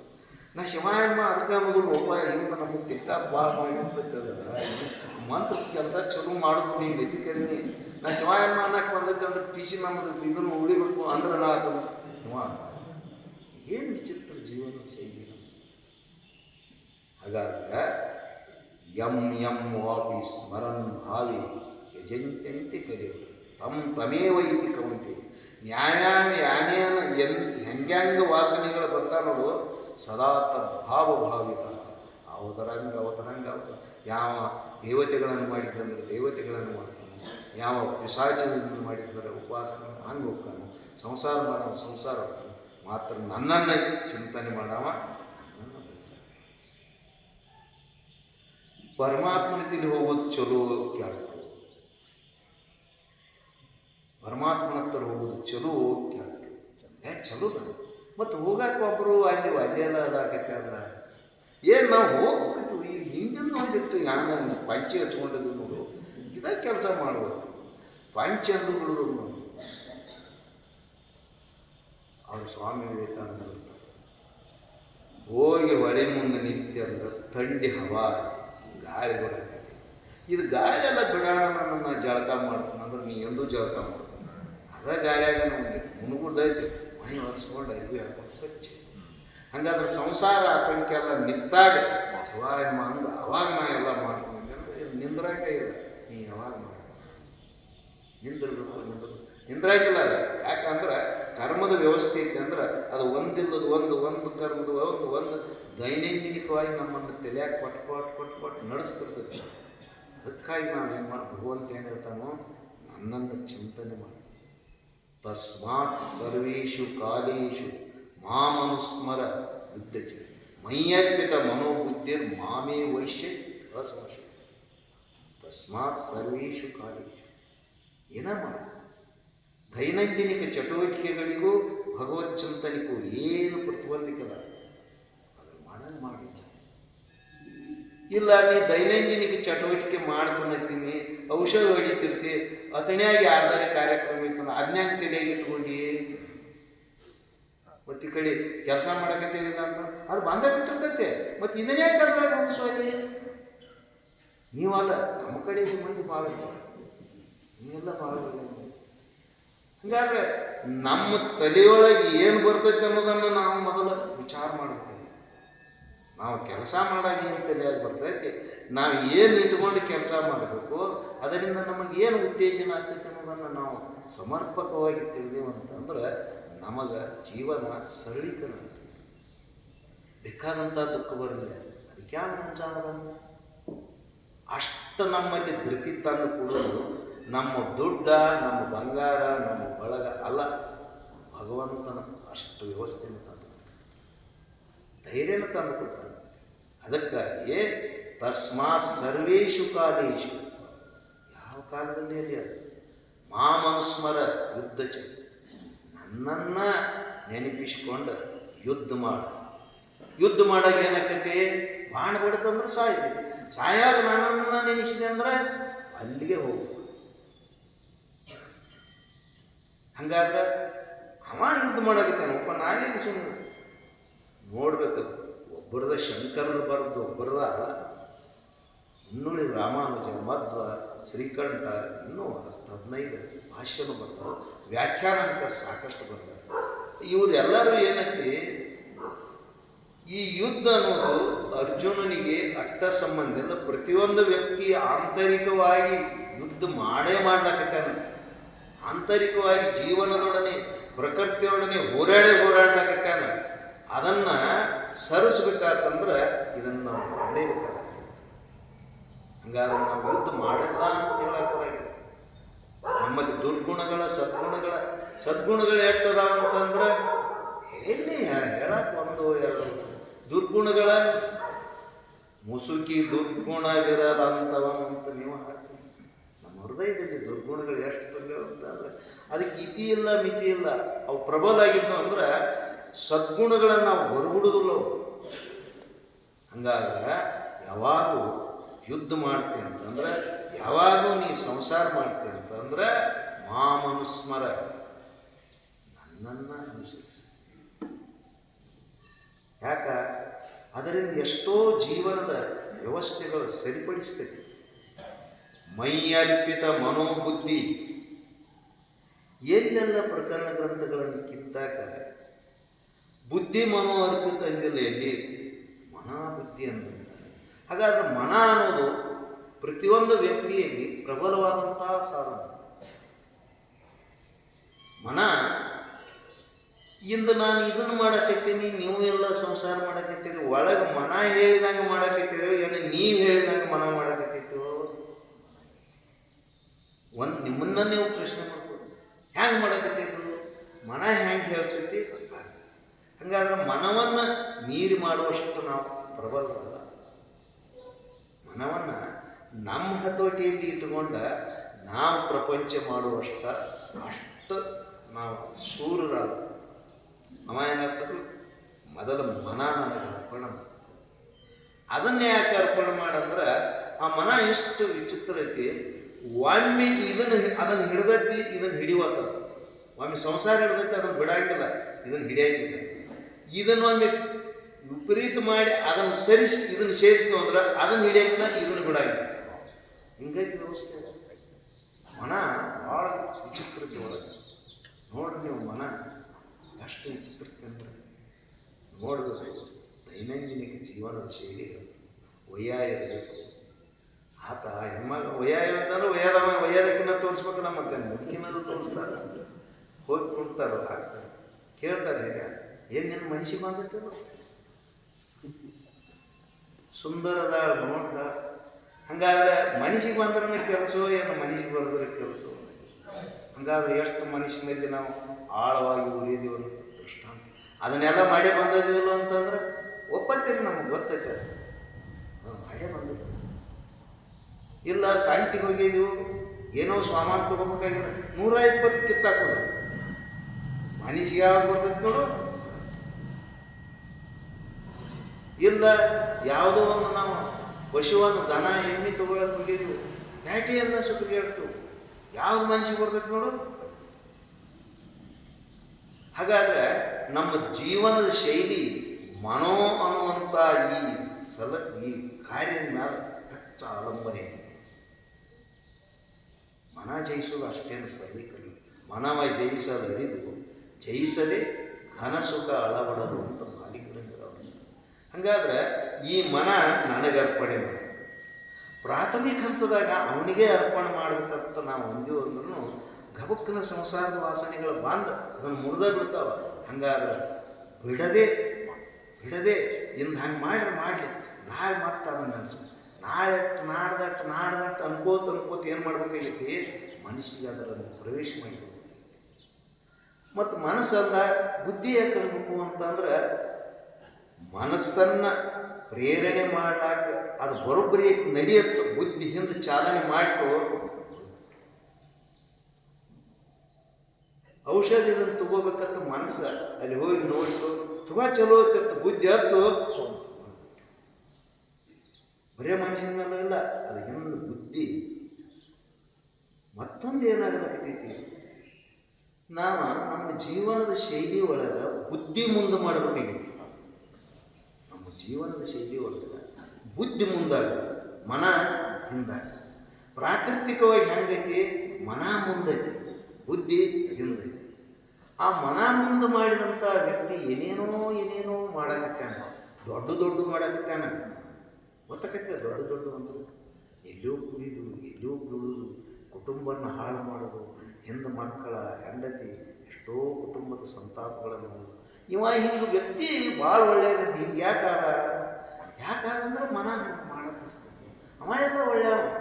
ಆದರೂ ಏನು ಮಾಡ್ತು, ಮನ ಅವನನ್ನು ಹಂಗೆ ಮಾಡಿ ಆ ಮನನ್ನು ಮುರಿದ ಅದನ್ನು ಮಾಡುವಷ್ಟು ಬುದ್ಧಿ ನಾವು ಒಂದು ವೇಳೆ ನಾವು ಅದನ್ನು ಸಂಪಾದನೆ ಮಾಡಿದ್ದೀವಿ ಅಂದ್ರೆ ಆ ದುರಂತಕ್ಕೆ ಎಲ್ಲೂ ವ್ಯಕ್ತಿ ಹೋಗಂಗಿಲ್ಲ. ದುರಂತ ಕಡೆ ಹೋಗುತ್ತೆ, ಅದನ್ನು ಬಿಡಿಸೇ ಬಿಡ್ತಾನೆ. ಹಂಗಾದ್ರೆ ನಾವೇನು ಮಾಡಬೇಕೈತಿ, ಬುದ್ಧಿ ಮುಂದೆ. ಒಬ್ಬ ಒಳ್ಳೆ ಬುದ್ಧಿವಂತ ಇಲ್ಲಿ ಇದರೊಳಗೆ ಈ ಲೋಕದಾಗ ಈ ಸಮಾಜದೊಳಗೆ ಹೇಗೆ ಜೀವನ ಮಾಡ್ತಾನಂತಂದ್ರೆ ಒಳ್ಳೆ ರೀತಿಯಿಂದ ಜೀವನ ಮಾಡ್ತಾನೆ. ಒಂದೆರಡಿನ ಮಾತುಗಳ ಮುಡಿವ ಕುಂದಲಿಡೆಗೆ ಸೊಗಸಾಗಿ. ಏನಪ್ಪ ಎಲ್ಲರೊಡನೆ ಇಲ್ಲಿ ಯಾರೊಡನೆ ವೈರತ್ವ, ಯಾರೊಡನೆ ಮಿತ್ರತ್ವ, ಆರಣ್ಯ ನನಗೆ ಯಾರು. ನಾವು ಯಾರೊಡನೆ ದ್ವೇಷ ಕಟ್ಕೋಬೇಕಾದ್ರೆ ಮನುಷ್ಯನ ದ್ವೇಷದಿಂದಲೇ ಕಟ್ಕೊಂಡ. ಬುದ್ಧಿ ಅದು ದ್ವೇಷ ಮಾಡುವಂಥದ್ದಲ್ಲ, ತಿಳುವಳಿಕೆ. ಹಾಗಾದ್ರೆ ಮನ ಮುಂದಾಗಿತ್ತಂದ್ರೆ ಬಿಡಬೇಡ. ಒಂದು ಏನಾಕೈತಿ ಅವ್ರಿಗೆ ಬಿಡೋದ ಬೇಡ. ಇದು ಮನ ಪ್ರೇರಣೆ ಮಾಡ್ತೈತಿ. ಬುದ್ಧಿ ಹಂಗೆ ನಿಶ್ಚಯ ಮಾಡಿತ್ತಂದ್ರೆ ಅನಾಹುತ ಮಾಡ್ತದೆ. ಬುದ್ಧಿ ಪ್ರೇರಣೆ ಮಾಡಿತ್ತಂದ್ರೆ ಅದನ್ನು ಮನ ಬೇಕಾದಂಗೆ ಚೆಕ್ ಹಿಡಿದು ನಿಂದಿರಿಸ್ಕೊಂಡು ನಮ್ಮ ಜೀವನವನ್ನು ಸರಳೀಕರಣ. ಅದಕ್ಕೆ ಪರಮಾತ್ಮ ಹೇಳ್ತಾನೋ, ತಸ್ಮಾತ್ ಸರ್ವೇಷು ಕಾಲೇಷು ಮಾಮನುಸ್ಮರ ಯುದ್ಧ ಚ. ಇದನ್ನು ಹೇಳೋದು ಯಾಕೆ, ಯಾವ ನನಗೆ ಶಾಸ್ತ್ರ ತಿಳಿಯಂಗಿಲ್ಲ ತಾನು ನೋಡ, ನನಗೆ ಬರೇ ಸಂಸಾರ ಹೆಚ್ಚೈತಿ ನೋಡ, ಏನು ಮಾಡಿ ಧ್ಯಾನ ಒಂದು ತಾಸು ಅದಕ್ಕಾಗಿ ಮೀಸಲಿರು. ನಿನಗೆ ಕೆಲಸ ಒಳ್ಳೇದು ಮಾಡ್ತದೆ. ಅದು ಮಾಡಲ್ದ ಹೋಗೋದಲ್ಲ. ಯಾಕಂದ್ರೆ ಅದಕ್ಕೆ ದುಡ್ದಲ್ಲಿವಲ್ಲ ನಾವು. ಅದು ಹೇಗೆ ಹೋಗ್ತೈತಿ, ವಿದ್ಯಾರ್ಥಿ ಕಲ್ತಾನು ಅದು ಅವನು ಕೆಲಸ ಮಾಡಿಸ್ತೈತಿ. ಹಂಗಾದ್ರೆ ನಾವು ಇದನ್ನೆಲ್ಲ ಬಳಸಿದ್ವಿ ಅಂದ್ರೆ ಅದು ತಮ್ಮ ಕೆಲಸ ಮಾಡೋದಲ್ಲ. ಅದಕ್ಕಾಗಿ ತಸ್ಮಾತ್ ಸರ್ವೇಶು ಕಾಲೇಶು, ಅದಕ್ಕೇನು ಇಂಥ ವಯಸ್ಸಿನವು ಬೇಕನ್ನಂಗಿಲ್ಲ, ಅಂಥ ವಯಸ್ಸಿನವು ಬೇಕನ್ನಂಗಿಲ್ಲ, ಅಂಥ ಶ್ರೀಮಂತ ಬೇಕನ್ನಂಗಿಲ್ಲ, ಇಂಥ ಶ್ರೀಮಂತ. ತಸ್ಮಾತ್ ಸರ್ವೇಶು ಕಾಲೇ ಮಾಮನುಸ್ಮರ, ನನ್ನನ್ನು ಚಿಂತನೆ ಮಾಡಿ ಯುದ್ಧ ಮಾಡು. ಮೈಯರ್ಪಿತ ಮನೋಬುದ್ಧಿ, ಬುದ್ಧಿ ಭಾಳ ಪ್ರಾಕೃತಿಕವಾಗಿ ನಾವೆಲ್ಲ ಮನೋಬುದ್ಧಿಗಳನ್ನು ದುರುಪಯೋಗ ಮಾಡ್ಕೊಳ್ಳಕತ್ತೀವಿ. ಭಗವಂತ ಹೇಳೋದ್ರಿಂದ ಅವಶ್ಯಕತೆ ಏನೈತೆ ಅಂತಂದ್ರೆ ನಾವು ಬುದ್ಧಿ ದುರುಪಯೋಗ ಮಾಡ್ಕೊಳ್ತೀವಿ. ಒಂದು ವೇಳೆ ಸದುಪಯೋಗ ಮಾಡ್ಕೊಂಡಿದ್ದೀವಿ ಅಂದ್ರೆ ಹೇಳೋದು ಅವಶ್ಯಕತೆ ಏನೈತಿ, ಹೇಳೋ ಅವಶ್ಯಕತೆ ಏನೈತಿ. ಪ್ರಾಕೃತಿಕ ಜೀವ ತನ್ನ ಜೀವನದ ಶೈಲಿನ ವಿಪರೀತ ಬಳಸ್ಕೊಂಡು ಬಿಟ್ಟುಬಿಡ್ತಾನೆ. ವಿಪರೀತ ಬಳಸ್ಕೊಂಡು ಕಡೆಗೆ ಸರಿಯಾಗೋದು. ಅದಕ್ಕೆ ಮೈಯರ್ಪಿತ ಮನೋಬುದ್ಧಿ ಮಾಮೇ ವೈಶ್ಯ ಅಸಂಶಯ, ನನ್ನನ್ನು ಬಂದು ಸೇರೋದು. ಯಾಕ ಅದು ಆ ವ್ಯವಸ್ಥೆನ ಆಗೈತಿ. ಅಲ್ಲಿ ಭಗವಂತನಲ್ಲಿ ಒಂದಾಗೋದು ಚಲೋ, ಏನು ಸಂಸಾರದೊಳಗೆ ಒಂದಾಗೋದು ಚಲೋ. ಸಂಸಾರದೊಳಗೆ ಒಂದಾಗಬೇಕಂತ ರಗಡ್ ಬತ್ತಿ ಕುಡಿದೆವು ಮುಂದೆ ದಿನ ಗಳದಂಗೆ ಹಿಂಗಾಗ್ತೈತಿ. ನಮ್ಮ ಕಡೆ ಹಿಂಗೈತಿ, ಮತ್ತು ನಿಮ್ಮ ಕಡೆ ಏನಿಲ್ಲ. ಮುಂದೆ ಹೋದಂಗೆ ಇವ ಮೊದಲಿನಂಗೆ ಅಧಿಕಾರ ಮಾಡಕ್ಕೆ ಚಾಲು ಮಾಡ್ತಾನೆ. ಸತಿಸುತ್ತಾರಿಗಳು ಅವರ ತಾಯಿ ಮಕ್ಕಳ ಎಲ್ಲ ಒಂದಾಕರು, ಇವು ಒಂದ ಮಾಡಿ ನಮ್ಮ ಕಡೆ ಮತ್ತೆ ಇವ ಎಲ್ಲರೂ ಒಂದಾದರು. ಅವ್ರು ಹೇಳಿದಂಗೆ ಕೇಳಕ್ಕೆ ಇವ್ರ ಮನಸ್ಸಿಲ್ಲ, ಇವು ಹೇಳಿದಂಗೆ ಅವ್ರು ಕೇಳ. ಎಷ್ಟು ಕುಟುಂಬ ವ್ಯತ್ಯಾಸ ಇರುತ್ತೆ, ಎಷ್ಟು ಕುಟುಂಬ. ಹಂಗಾದ್ರೆ ಎಲ್ಲರೊಡನೆ ಎಷ್ಟು ಕೌಟುಂಬಿಕವಾಗಿ ಪ್ರೇಮಮಯ ಭಾವನೆಯಿಂದ ವರ್ತಿಸಿದ್ರೆ ಆಕೆ ಬೇರೆ ಮಗ ಬೇರೆ ನಾ ಬೇರೆ ಆಗೋದ್ರಲ್ಲಿ ಏನು ಅರ್ಥತೆ. ಹಂಗಾದ್ರೆ ಬುದ್ಧಿ ಪ್ರಯೋಗ ಮಾಡೋದಕ್ಕೆ ನಾವು ಇಲ್ಲಿ ಈ ಜೀವನದಲ್ಲಿ ಏನಾಗೈತಿ, ಬೌದ್ಧಿಕವಾಗಿ ಪ್ರಯೋಗ ಮಾಡೋದು. ಬುದ್ಧಿ ಪ್ರಯೋಗ ಆಗಬೇಕಿತ್ತು, ನಮ್ಮ ಜೀವನ ಸರಳೀಕರಣ. ನೀನು ಮೋಕ್ಷ ಪಡಿಬೇಕಂತ ಬತ್ತಿ ಹಾಕಬೇಕಾಗತ್ತೀವಿ, ಬುದ್ಧಿ ಪ್ರಯೋಗ ಮಾಡ. ನಿನ್ನಿದಕ್ಕೆ ತಾನ ಸಂದಾಯ ಇರುತ್ತೆ. ಅದಕ್ಕಾಗಿ ಏನು ಮಾಡೋದು, ಮೈಯರ್ಪಿತ ಮನೋಬುದ್ಧಿ. ಈ ಬುದ್ಧಿ ಬೆಂಕಿ ತತ್ವದಿಂದ ಹುಟ್ಟೈತಿ, ಬರೇ ವಿಚಾರ ಮಾಡ್ತೀವಿ. ಮನ ನೀರಿನ ತತ್ವದಿಂದ ಹುಟ್ಟೈತಿ, ಬರೇ ತೆಳಗೆ ಹರಿತೈತಿ. ತೆಳಗಂದ್ರೆ ಶಬ್ದಕ್ಕೋ ಸ್ಪರ್ಶಕ್ಕೋ ರೂಪಕ್ಕೋ ರಸಕ್ಕೋ ಗಂಧಕ್ಕೋ. ಇಲ್ಲಿ ಬಂದವರೆಲ್ಲ ನಾವು ಇವು 5 ಭೋಗಿಸಿದೆವು, ಮತ್ತೇನು 6ನೇದು ಏನಾರ ಐತೆ. ಬಂದವರೆಲ್ಲ ಏನು ಆಗರ್ಭ ಶ್ರೀಮಂತದ, ಜಗತ್ ಶ್ರೀಮಂತದಾನಂದ್ರೆ 5 ಭೋಗಿಸ್ಬೇಕವ. 6ನೇದು ಏನು ಮಾಡೋಕ್ಕೆ ಸಾಧ್ಯತೆಗೆ ಇನ್ನೇನ ಉಪಭೋಗದ ವ್ಯವಸ್ಥೆಗಳು ಒಂದಿಷ್ಟು ಊರ್ಜಿತವಾಗಿದ್ದಾವೆ. ಅವನು ಕೇಳಿ ಹೋಗಿ ಊರ್ಜಿತವಾದವನು ಏನಿಂದು ಪಾಡು ಹರ್ಯಾಕ ಚಾಡಿಸ್ಬೇಕಲ್ಲ, ಇದನ್ನೆಲ್ಲ ಸುತ್ತ ನೋಡ್ತಾರಕ್ಕ ತಿಂತಾಪ. ಹಂಗಾದ್ರೆ ಮನ ಅಷ್ಟು ಕಂಟ್ರೋಲ್ ಇತ್ತು, ಬೇಕಾದಷ್ಟು. ರಾಜಕೀಯ ಆಳಿದಾರ ಜನಕ ಮಹಾರಾಜ, ಕೃಷ್ಣ ಅಷ್ಟೆಲ್ಲ 16,000 ಗೋಪಿಕಾ ಸ್ತ್ರೀಯರೊಡನೆ ಜೀವನ ಮಾಡ್ಯಾನ. ಮನ ಕಂಟ್ರೋಲ್ ಇತ್ತು ರೀ. ಬುದ್ಧಿ ಕೆಲಸ ಮಾಡಿ ಮುಂದೆ ಹೇಳ್ತೀವಿ. ಮತ್ತು ನಮ್ಮ ಇರೋದೊಂದ ಹೇಳ್ತಿ ಅಡ್ಡೆ ಮಾಡ್ತಾಳ ಮಾಡ್ಬೇಕಾದ್ರೆ ಮೇಳನೇ ಇಲ್ಲ, ತಾಳೆಲ್ಲ ಮೇಳ. ಹಾಗಾದ್ರೆ ಹಿಂಗೆ ಯಾಕಾಗೈತಿ ಅಂದ್ರೆ ಬುದ್ಧಿ ಪ್ರಯೋಗ. ಬುದ್ಧಿ ಪ್ರಯೋಗ. ಒಬ್ಬ ವಿಜ್ಞಾನಿ ಆಗ್ಬೇಕಾದ್ರೆ ಏನು ಪ್ರಯೋಗ ಮಾಡ್ಯಾನೋ, ಬುದ್ಧಿ ಪ್ರಯೋಗ. ಹಾಗಾದ್ರೆ ನಾವು ಇಲ್ಲಿ ಬುದ್ಧಿ ಪ್ರಯೋಗ ಮಾಡಬೇಕು. ಬುದ್ಧಿ ಪ್ರಯೋಗದಿಂದ ಜೀವನ ಎಷ್ಟೋ ಸರಳೀಕರಣ. ಏನೇನೋ ಹೆಸರು ಮಾಡಕತ್ತಿದ್ದೀವಲ್ಲ, ಎದರಿಂದ ಬುದ್ಧಿ ಪ್ರಯೋಗ ಆಗೋದಿಲ್ಲ. ದುಡ್ಡು ಹೋತು, ಶಾರೀರಿಕವಾಗಿ ದುರ್ಬಲರಾದರು, ಅದರಿಂದ ಎಷ್ಟೋ ನಮಗೆ ತೊಂದರೆಗಳು ಆಗಬೇಕತ್ತೇವೆ. ಆದರೂ ಜೀವ ಯಾಕೆ ವಿವೇಚನೆ ಮಾಡುವಲ್ಲ ಅಂತಂದ್ರೆ ಬುದ್ಧಿ ಪ್ರಯೋಗ. ವ್ಯಸನಗಳಿಂದ ಜೀವನ ಬದುಕಲಾಕ ಅಗತ್ಯ ಐತೇನು? ಹಾಗಾದ್ರೆ ಅದನ್ನು ಯಾಕೆ ಮಾಡ್ತಿರ್ತಾರೋ? ಅದರಾಗ ಪುರುಷ ಸಮಾಜ ಭಾಳ ವ್ಯಸನ ಕಟ್ಟಲಾಕತ್ತಿತ್ತ. ಮಾನ್ಯ ಒಬ್ಬ ನಾನು ಅಲ್ಲಿ ಪೊಟ್ಟಿ ಅಡ್ಡಿ ನಿಂತೀನಿ, ಬಂದು ಒಯ್ಯರ ಒಂದು ಸಿಗರೆಟ್ 15 ರೂಪಾಯಿ ಇರ್ತಿರ್ತಾರ. ಹೇಳಿದ್ರು 30 ತಗೋರಿ ನೋಡ್ರಿ, ಪುಸ್ತಕ ಸೇರಿದಾಗ ಹೋಗೋದು 30 ರೂಪಾಯಿ. ನಾನಿಲ್ಲ 30 ರೂಪಾಯಿದು ಏನಾದ್ರು ತಿಂದಿದ್ರೆ ಪಾರ್ಟಿಗೆ ಆಗ್ತಿತ್ತು. ಇಲ್ಲ ತಿನ್ನೋದು ಬಿಡ್ತದ ಅದು 30 ರೂಪಾಯಿ ಪಿಗ್ಮಿ ತುಂಬಿತ್ತಂದ್ರೆ ದಿನ 30 ರೂಪಾಯಿ ಒಂದು ಶೇದ್ ಹೋಗದ ಅವನಿಗೆ ಅದು ಒಂದು ಶೇದ್ ಸುಮ್ಮ ಹೋಗೋದಿಲ್ಲ, ಅದು ವಾಸನೆ ಮತ್ತೊಂದು ತಾಸು ಬಿಟ್ಟು ಮತ್ತೆ ಬೆಳಗ್ಗೆ ಬಿಡ್ತದೆ. ಹಂಗಾಗಿ ಪದೇ ಪದೇ ಪದೇ ವ್ಯಸನವನ್ನು ಮಾಡ್ತೀವಲ್ಲ ನಾವು, ವ್ಯಸನ ಕಡೆ ಕಂಟ್ರೋಲ್ ಅದೀವನು. ಹಂಗಾದ್ರೆ ದುಡ್ಡು ಎಷ್ಟು ವಿನಿಯೋಗ ಆಗ್ತೈತಿ? ಪುರುಷ ಸಮಾಜ ಯಾವಾಗ ಜಾಗೃತಿ ಆಗೋದು? ಅನಗತ್ಯವಾದ ವ್ಯಸನಗಳನ್ನು ನಾವು ಮೈಗೆ ರೂಢಿಸಿಕೊಂಡೀವಿ ಅಂತಂದ್ರೆ ಎಷ್ಟೋ ಆರ್ಥಿಕದಿಂದ ದುರ್ಬಲರಾಯಿತು, ಶಾರೀರಿಕದಿಂದ ದುರ್ಬಲರಾಯಿತು, ಮಾನಸಿಕ ಬೌದ್ಧಿಕವಾಗಿ ವಿಚಾರಗಳ ತಲೆಯೊಳಗೆ ಬರ್ತದೆ. ಆ ವ್ಯಸನನ ನಮ್ಮ ತಲೆಯೊಳಗೆ ಇರ್ತೈತಿ ವಿನಃ ಅದರಿಂದ ದೂರ ಆಗಬೇಕನ್ನುವಂಥ ಬುದ್ಧಿ ತಲೆಯೊಳಗೆ ಬರೋದು. ಹಾಗಾದ್ರೆ ಭಗವತ್ ಚಿಂತನೆ ಏನು ಮಾಡ್ತೈತಿ? ಅಂಥ ವಿವೇಕನ ತಂದು ಪಟ್ಟು ಬಿಡ್ತೈತಿ ತೋರಿಸ ಹೃದಯದಲ್ಲಿ. ನಾನು ಮಾಡೋದಿದ್ದು ಸರಿಯಲ್ಲ, ಇದನ್ನು ಬಿಟ್ಟು ಹೊರಗೆ ಹಾಕಿಬಿಡ್ತದೆ. ಹಾಗಾದ್ರೆ ಬುದ್ಧಿ ಕೆಲಸ ಮಾಡುವಷ್ಟು, ಬುದ್ಧಿ ಪ್ರಯೋಗ ಮಾಡುವಷ್ಟು ಭಗವತ್ ಚಿಂತನೆ ಮಾಡಬೇಕು. ಬುದ್ಧಿ ಕೆಲಸ ಮಾಡುವಷ್ಟು ನಾವು ಈ ಭಗವತ್ ಚಿಂತನೆ ಮಾಡಬೇಕು. ಅದಕ್ಕೆ ಮಾಂ ಮನುಸ್ಮರ, ನನ್ನ ಚಿಂತನೆ. ಒಂದು ವೇಳೆ ಭಗವದ್ಗೀತೆ ಇರಲಿಲ್ಲ ಅಂತಂದರೆ ಈ ಕಲಿಯುಗದಾಗ ಮುಕ್ತಾಗಕ್ಕೆ ಅವಕಾಶ ಇಲ್ಲ. ಕೈ ಎತ್ತಿ ಹೇಳಬೇಕಾದಂಥ ಮುಕ್ತರಾಗ ಅವಕಾಶ. ನಾವು ಹೆಂಗಿರ್ತಿದ್ದೀವಿ ಅಂದ್ರೆ ಕಾಡು ಮೃಗಗಳ ಪ್ರಾಣ, ಅದಕ್ಕಿಂತ ವಿಪರೀತ ಜೀವನವನ್ನು ನಾವು ಮಾಡ್ತಿರ್ತೀವಿ. ಅದಕ್ಕಾಗಿ ಗೀತಾ ಏನು ಮಾಡ್ತೈತಿ ಅಂತಂದ್ರೆ ಸರಳೀಕರಣ ಹೇಳ್ತೈತಿ. ಅದಕ್ಕಿಂತಲೂ ಸರಳೀಕರಣ ಬೇಕಂತಂದ್ರೆ ವಚನ ಸಾಹಿತ್ಯವನ್ನು ಹೋಗಿ ನೋಡ್ಲ. ಏನ್ರಿ ಹೆಂಗೆ ಹೇಳ್ತೈತಿ, ಏನು ಬದುಕೋದು, ಎಷ್ಟು ಮಾಡ್ಬೋದು?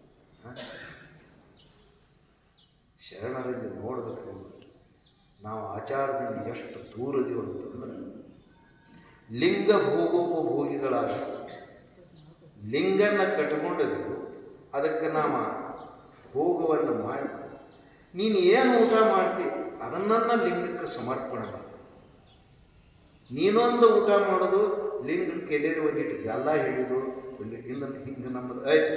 ಹಂಗಿಲ್ಲ, ಲಿಂಗಕ್ಕೆ ನೀನೇನು ಉಪಭೋಗ ಮಾಡ್ತೀವಿ ಅದನ್ನ ಲಿಂಗಕ್ಕೆ ಸಮರ್ಪಣೆ ಮಾಡಿ. ಅದಕ್ಕೆ ಲಿಂಗ ಭೋಗೋಪಭೋಗಿಗಳು. ಲಿಂಗಕ್ಕೆ ಸಮರ್ಪಣೆ ಆದ್ಮೇಲೆ ಅದು ಏನು ಹಂಚ್ಕೊತೈತಿ? ಪ್ರಸಾದ ಅಂತ ಹಂಚ್ಕೊತೈತಿ. ಹಾಗಾದ್ರೆ ಆ ಪ್ರಸಾದವನ್ನು ನಾವು ಊಟ ಮಾಡ್ತೀವಿ, ಮುಸುರಿ ತೆತ್ತು ಕೈ ತೊಳೆದು ಚೆಲ್ಲಿ ಬಿಡ್ತೀವಿ. ಎಷ್ಟು ಆಚಾರದಿಂದ ಅನಾಚಾರದಿಂದ. ಅನಾಚಾರ ಅಂದ್ರೆ ಏನು? ಆಚಾರದಂಗೆ ಮಾಡೋದು, ಅದಕ್ಕೆ ವಿಪರೀತ ಮಾಡಿ ಅದಕ್ಕೆ ಅನಾಚಾರ. ಆಚಾರದೊಳಗೆ ಅನಾಚಾರ, ದುರಾಚಾರ, ಕುಲಾಚಾರ, ಭ್ರಷ್ಟಾಚಾರ ಮತ್ತು ಸದಾಚಾರ ಹಿಂಗೆಲ್ಲ ವ್ಯವಸ್ಥೆ ಐತಿ. ಹಾಗಾದ್ರೆ ಹಿಂಗೆ ಮಾಡಬೇಡ್ತಾನ ಶರಣ.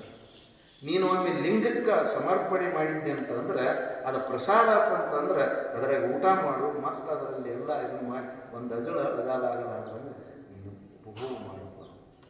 ಹಂಗಾದ್ರೆ ಅನ್ನದ ಮೇಲೆ ಗೌರವ ಬರ್ಲಾಕೈತಂದ್ರೆ ಎಲ್ಲಿ ಒಂದು ಕಾಳು ಅಳದಾಗ ಮಾಡ್ಕೊಂಡು ಆ ಬುದ್ಧಿನ ನಮಗೆ ಪರಿವರ್ತನಶೀಲ ಆಕೈತಿ. ಅದಕ್ಕೆ ವಚನ ಸಾಹಿತ್ಯ ಹೋಗಿ ನೋಡು. ಏನೂ ನೋಡಂಗಿಲ್ಲ, ಚಂದಮಾಮ ನೋಡ್ತೀವಿ, ಕದಂ ಮಾಡ್ತೀವಿ, ಅದನ್ನು ನೋಡ. ಅದಕ್ಕೆ ಹೆಂಗೆ ಬೇಡ ಮಾಡಿಲ್ಲ, ಅದು ಹಿಂಗೆ ಮಾಡಿಟ್ಟೈತಿ ನೋಡಿ. ಹೆಂಗೆ ಮಾಡಿಟ್ಟೈತಿ? ನಾ ಮಾಡಿದ ಸಂಸಾರ ಹಿಂಗೆ ಮಾಡಿರ್ತೈತಿ.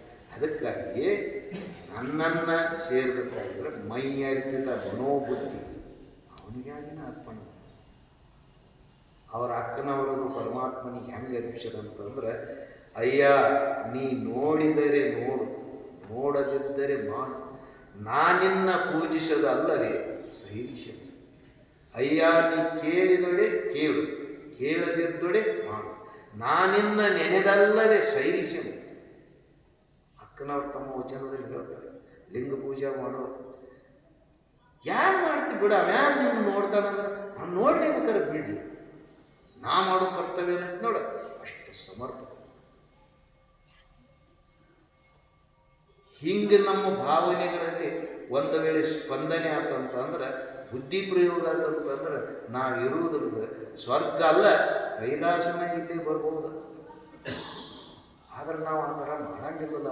ಅದಕ್ಕೆ ಹಿಂಗಿತ್ತು ಅಂತಂದ್ರೆ ಜೀವನ ನಮ್ಮ ಸರಳೀಕರಣ ಆಗಿದೆ. ಇಲ್ಲ ಉಪನಿಷತ್ತಕ್ಕೆ ಹೋಗ್ರಿ ನೀವು, ಅನ್ನಂ ಬ್ರಹ್ಮೇತಿ ವಿಜಾನಾತ್. ತೈತಿರು ಉಪನಿಷತ್. ಅನ್ನ ಬ್ರಹ್ಮ, ಅದನ್ನು ಬಳಸೋದು, ಅದನ್ನು ಇದನ್ನು ಮಾಡೋದು, ಇದನ್ನು ಮಾಡೋದು ಕಲಿ. ಅದರಾಗ ಈ ಒಂದು ಆಚಾರಗಳನ್ನು ಏನು ಎಷ್ಟು ದುರಾಚಾರ ಕಟ್ಟಿಕೊಂಡಿದ್ದೇವೆ ಅಂದರೆ, ಇಂದ ನಾವು ಈಗ ಮಾಡಿದ ಮಂಗಲೋತ್ಸವದಲ್ಲಿ ಪ್ರಸಾದ ಅಂತ ಎಲ್ಲರೂ ಮಾಡ್ತೀವಿ. ಎಲ್ಲರೂ ಕಾಲನ್ನು ಹಾಕೊಂಡ ಸೆಲ್ಫ್ ಸರ್ವಿಸ್ದಲ್ಲಿ ಕೂತು ಊಟ ಮಾಡಬಾರ್ದು.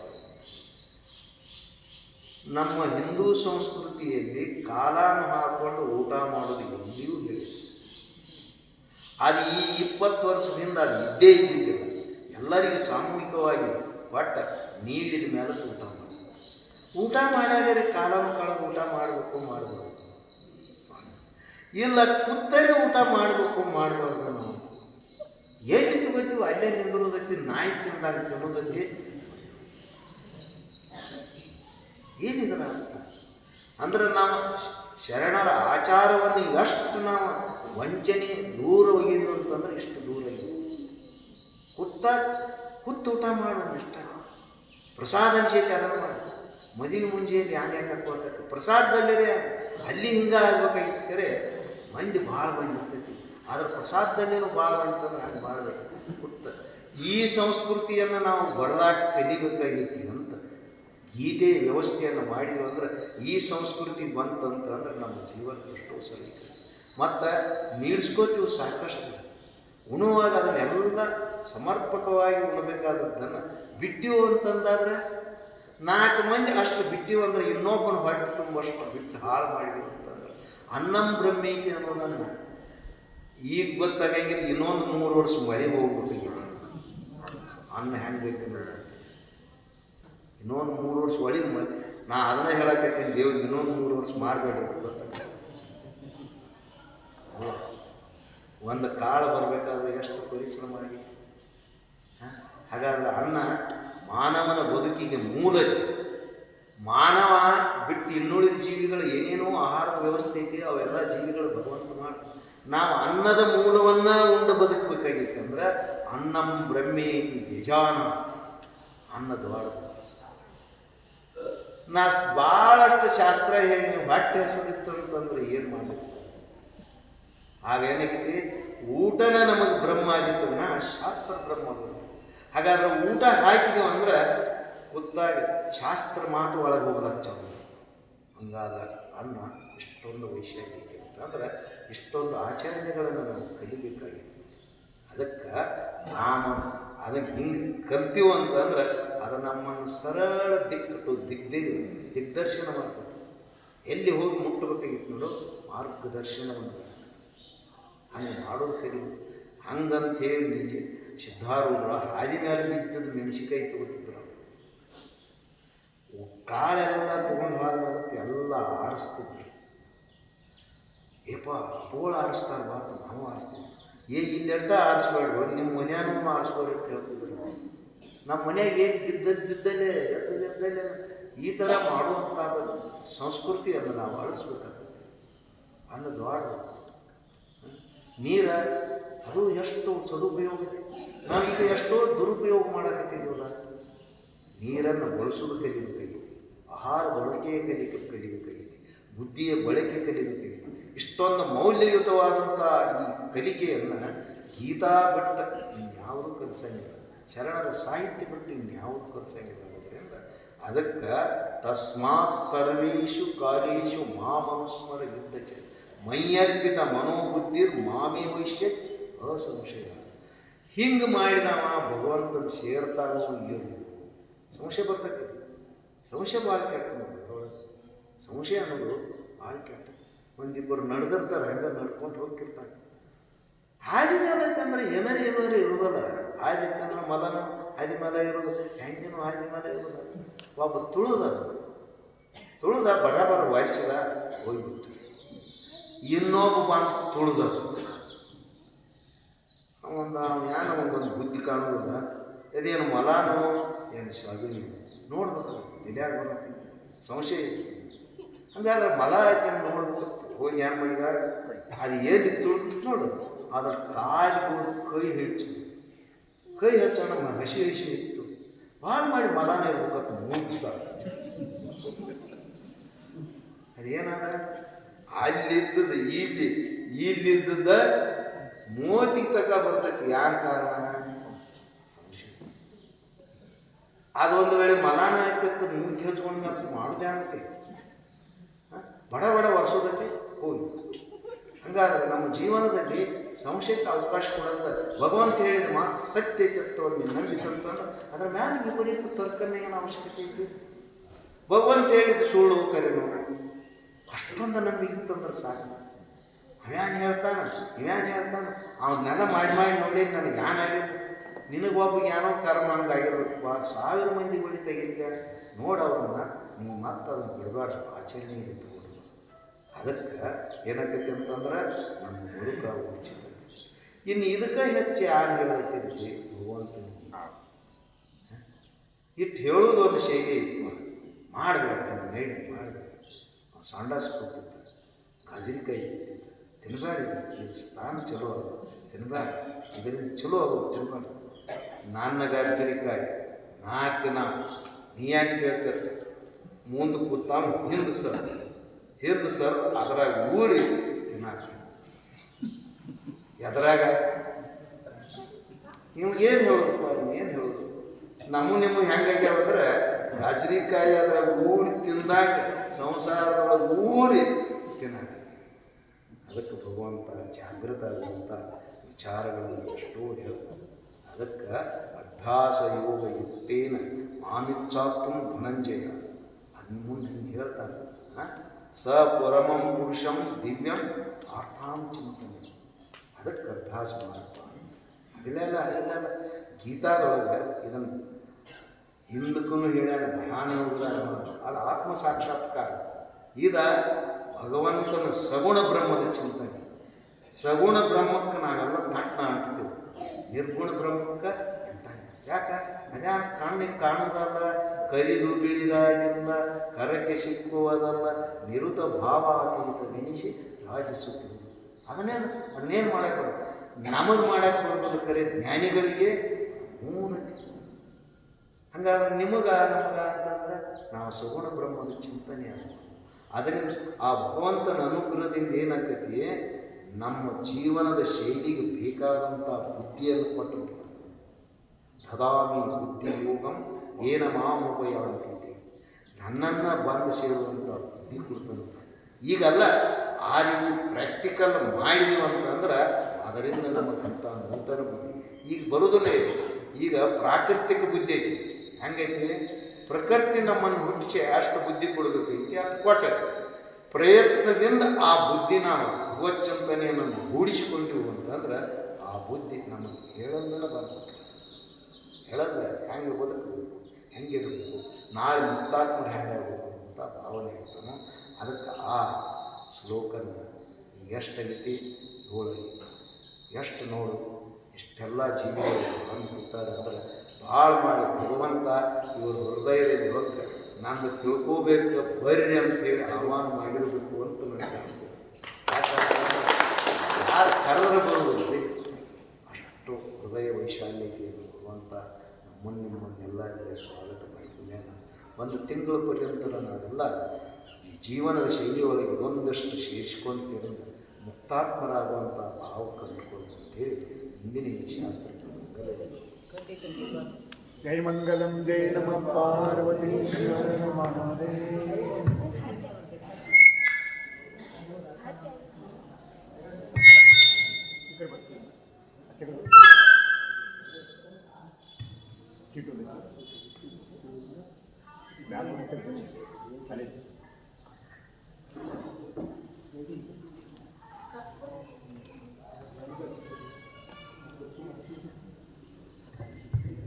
ಪುಣ್ಯಾತ್ಮರೇ, ಇಲ್ಲಿಯ ಪರಂತರವಾಗಿ ವಿಷಯ ಏನು ನಡೆದಪ್ಪ ಅಂತಂದ್ರೆ 7ನೇ ಅಧ್ಯಾಯ ಜ್ಞಾನ ವಿಜ್ಞಾನ ಯೋಗದೊಳಗೆ ಕೊನೆಯ 2-3 ಶ್ಲೋಕಗಳಲ್ಲಿ 6 ವಿಷಯಗಳನ್ನು ಶ್ರೀಕೃಷ್ಣ ಪರಮಾತ್ಮ ಅರ್ಜುನನಿಗೆ ಹೇಳ್ತಾರೆ.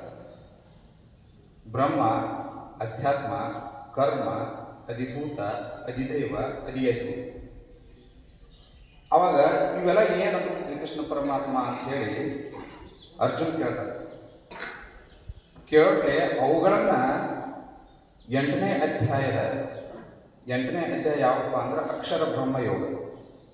8ನೇ ಅಧ್ಯಾಯದ 1ನೇ ಶ್ಲೋಕ, 2ನೇ ಶ್ಲೋಕ, 3ನೇ ಶ್ಲೋಕ, 4ನೇ ಶ್ಲೋಕ.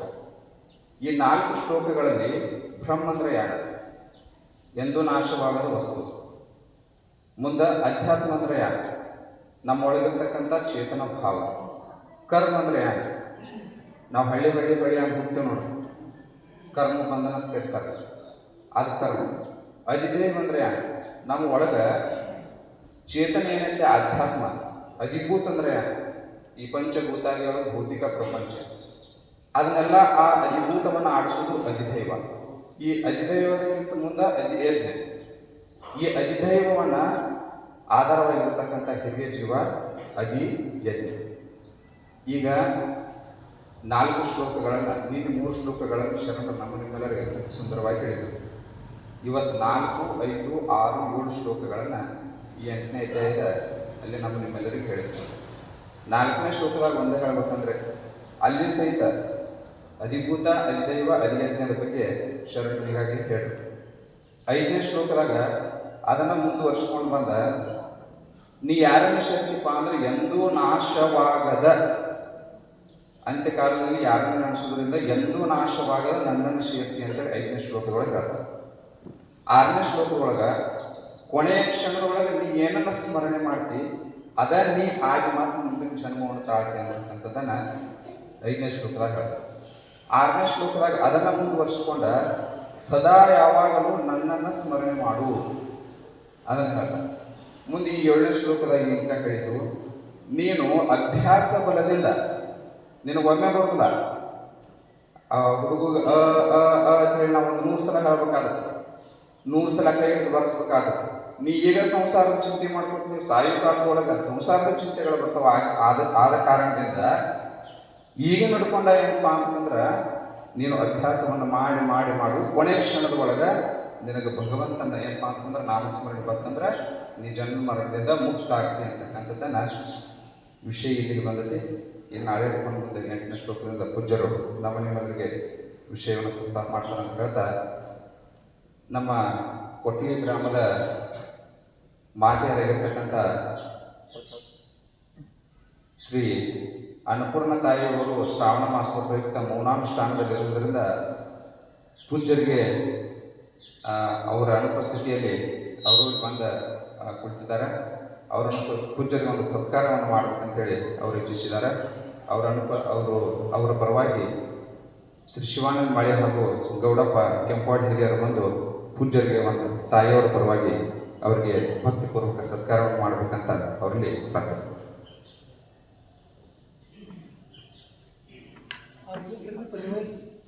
ಶಿವಾನಂದ ಮಾಳೇಶ್ವರ.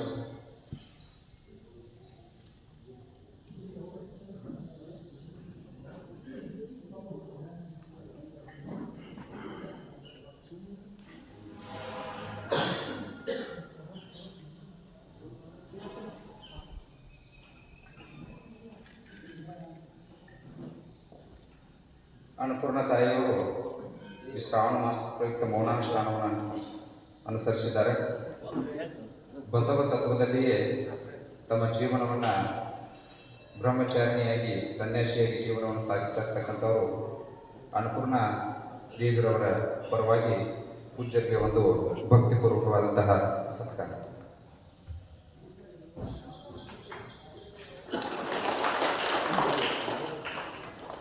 ತಾಯಿಯವರಿಗೆ ಭಗವಂತ ಇನ್ನಷ್ಟು ಆಧ್ಯಾತ್ಮಿಕ ಕ್ಷೇತ್ರದಲ್ಲಿ ಸಾಧನೆ ಮಾಡುವ ಶಕ್ತಿಯನ್ನು ಕೊಡಲಿ ಅಂತ ಹೇಳಿ ಪ್ರಾರ್ಥಿಸ್ತಾ, ಇವತ್ತಿನ ಪ್ರಸಾದದ ಸೇವೆಯನ್ನು ಶ್ರೀಶೈಲ ಮಳಸಿದ್ನವರವರು ಮಾಡಿದ್ದಾರೆ.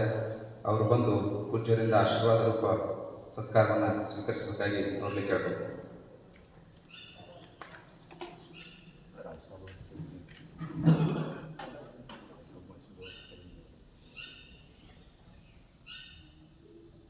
ಕೊಟ್ಲಿ ಗ್ರಾಮದಲ್ಲಿ ಯಾವುದೇ ಕಾರ್ಯಕ್ರಮಗಳಿದ್ದರೂ ಸಹಿತ, ವಯೋವೃದ್ಧರಾಗಿದ್ದರೂ ಸಹಿತ ಶ್ರೀಯುತ ರಾವಸಾಮಂತ್ಯ ಮಳಸಿನವರವರು ಬಂದು ಎಲ್ಲ ಕಾರ್ಯಕ್ರಮಗಳನ್ನು ಶ್ರವಣ ಮನನ ಇತಿಹಾಸವನ್ನು ಮಾಡುತ್ತಾ, ಎಲ್ಲರ ಜೊತೆ ಚರ್ಚೆಯನ್ನು ಮಾಡುತ್ತಾ ಕಾಲವನ್ನು ಕಳೆಯುತ್ತಾರೆ.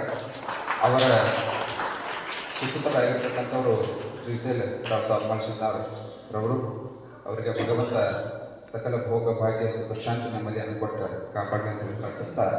ಅವರಿಗೆ ಧನ್ಯವಾದಗಳು ಹೇಳ್ತಾ ಈಗ ಮಂಗಳಾರತಿಯೊಂದಿಗೆ ಕಾರ್ಯಕ್ರಮ ಮಂಗಲಗೊಳ್ಳುತ್ತದೆ.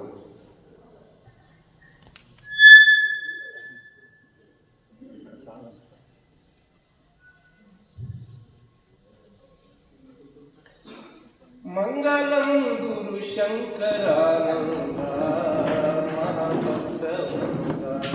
ಮಂಗಲಂ ಗುರು ಶಂಕರಾನಂದ ಮಹಾಭಕ್ತವೃಂದ. ಮಂಗಲಮಯವಾದ ಜಿಡಿ ಗುರು ಸಂಘದಿಂದಲೇ ಸಕಲ ವೇದದ. ಮಂಗಲಮಯವಾದ ಜಿಡಿ ಗುರು ಸಂಘದಿಂದಲೇ ಸಕಲ ವೇದದ.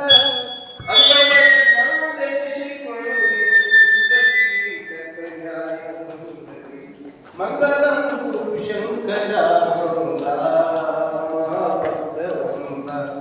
ಎಲ್ಲಿ ಹುಟ್ಟಿದಿ ಎಲ್ಲಿ ವಾಸಿಸಿದಿ ಎಲ್ಲೆಲ್ಲೂ ತಿರುಗಿ ಬಲ್ಲತನದ ಬೋಧಿಸಿದಿ.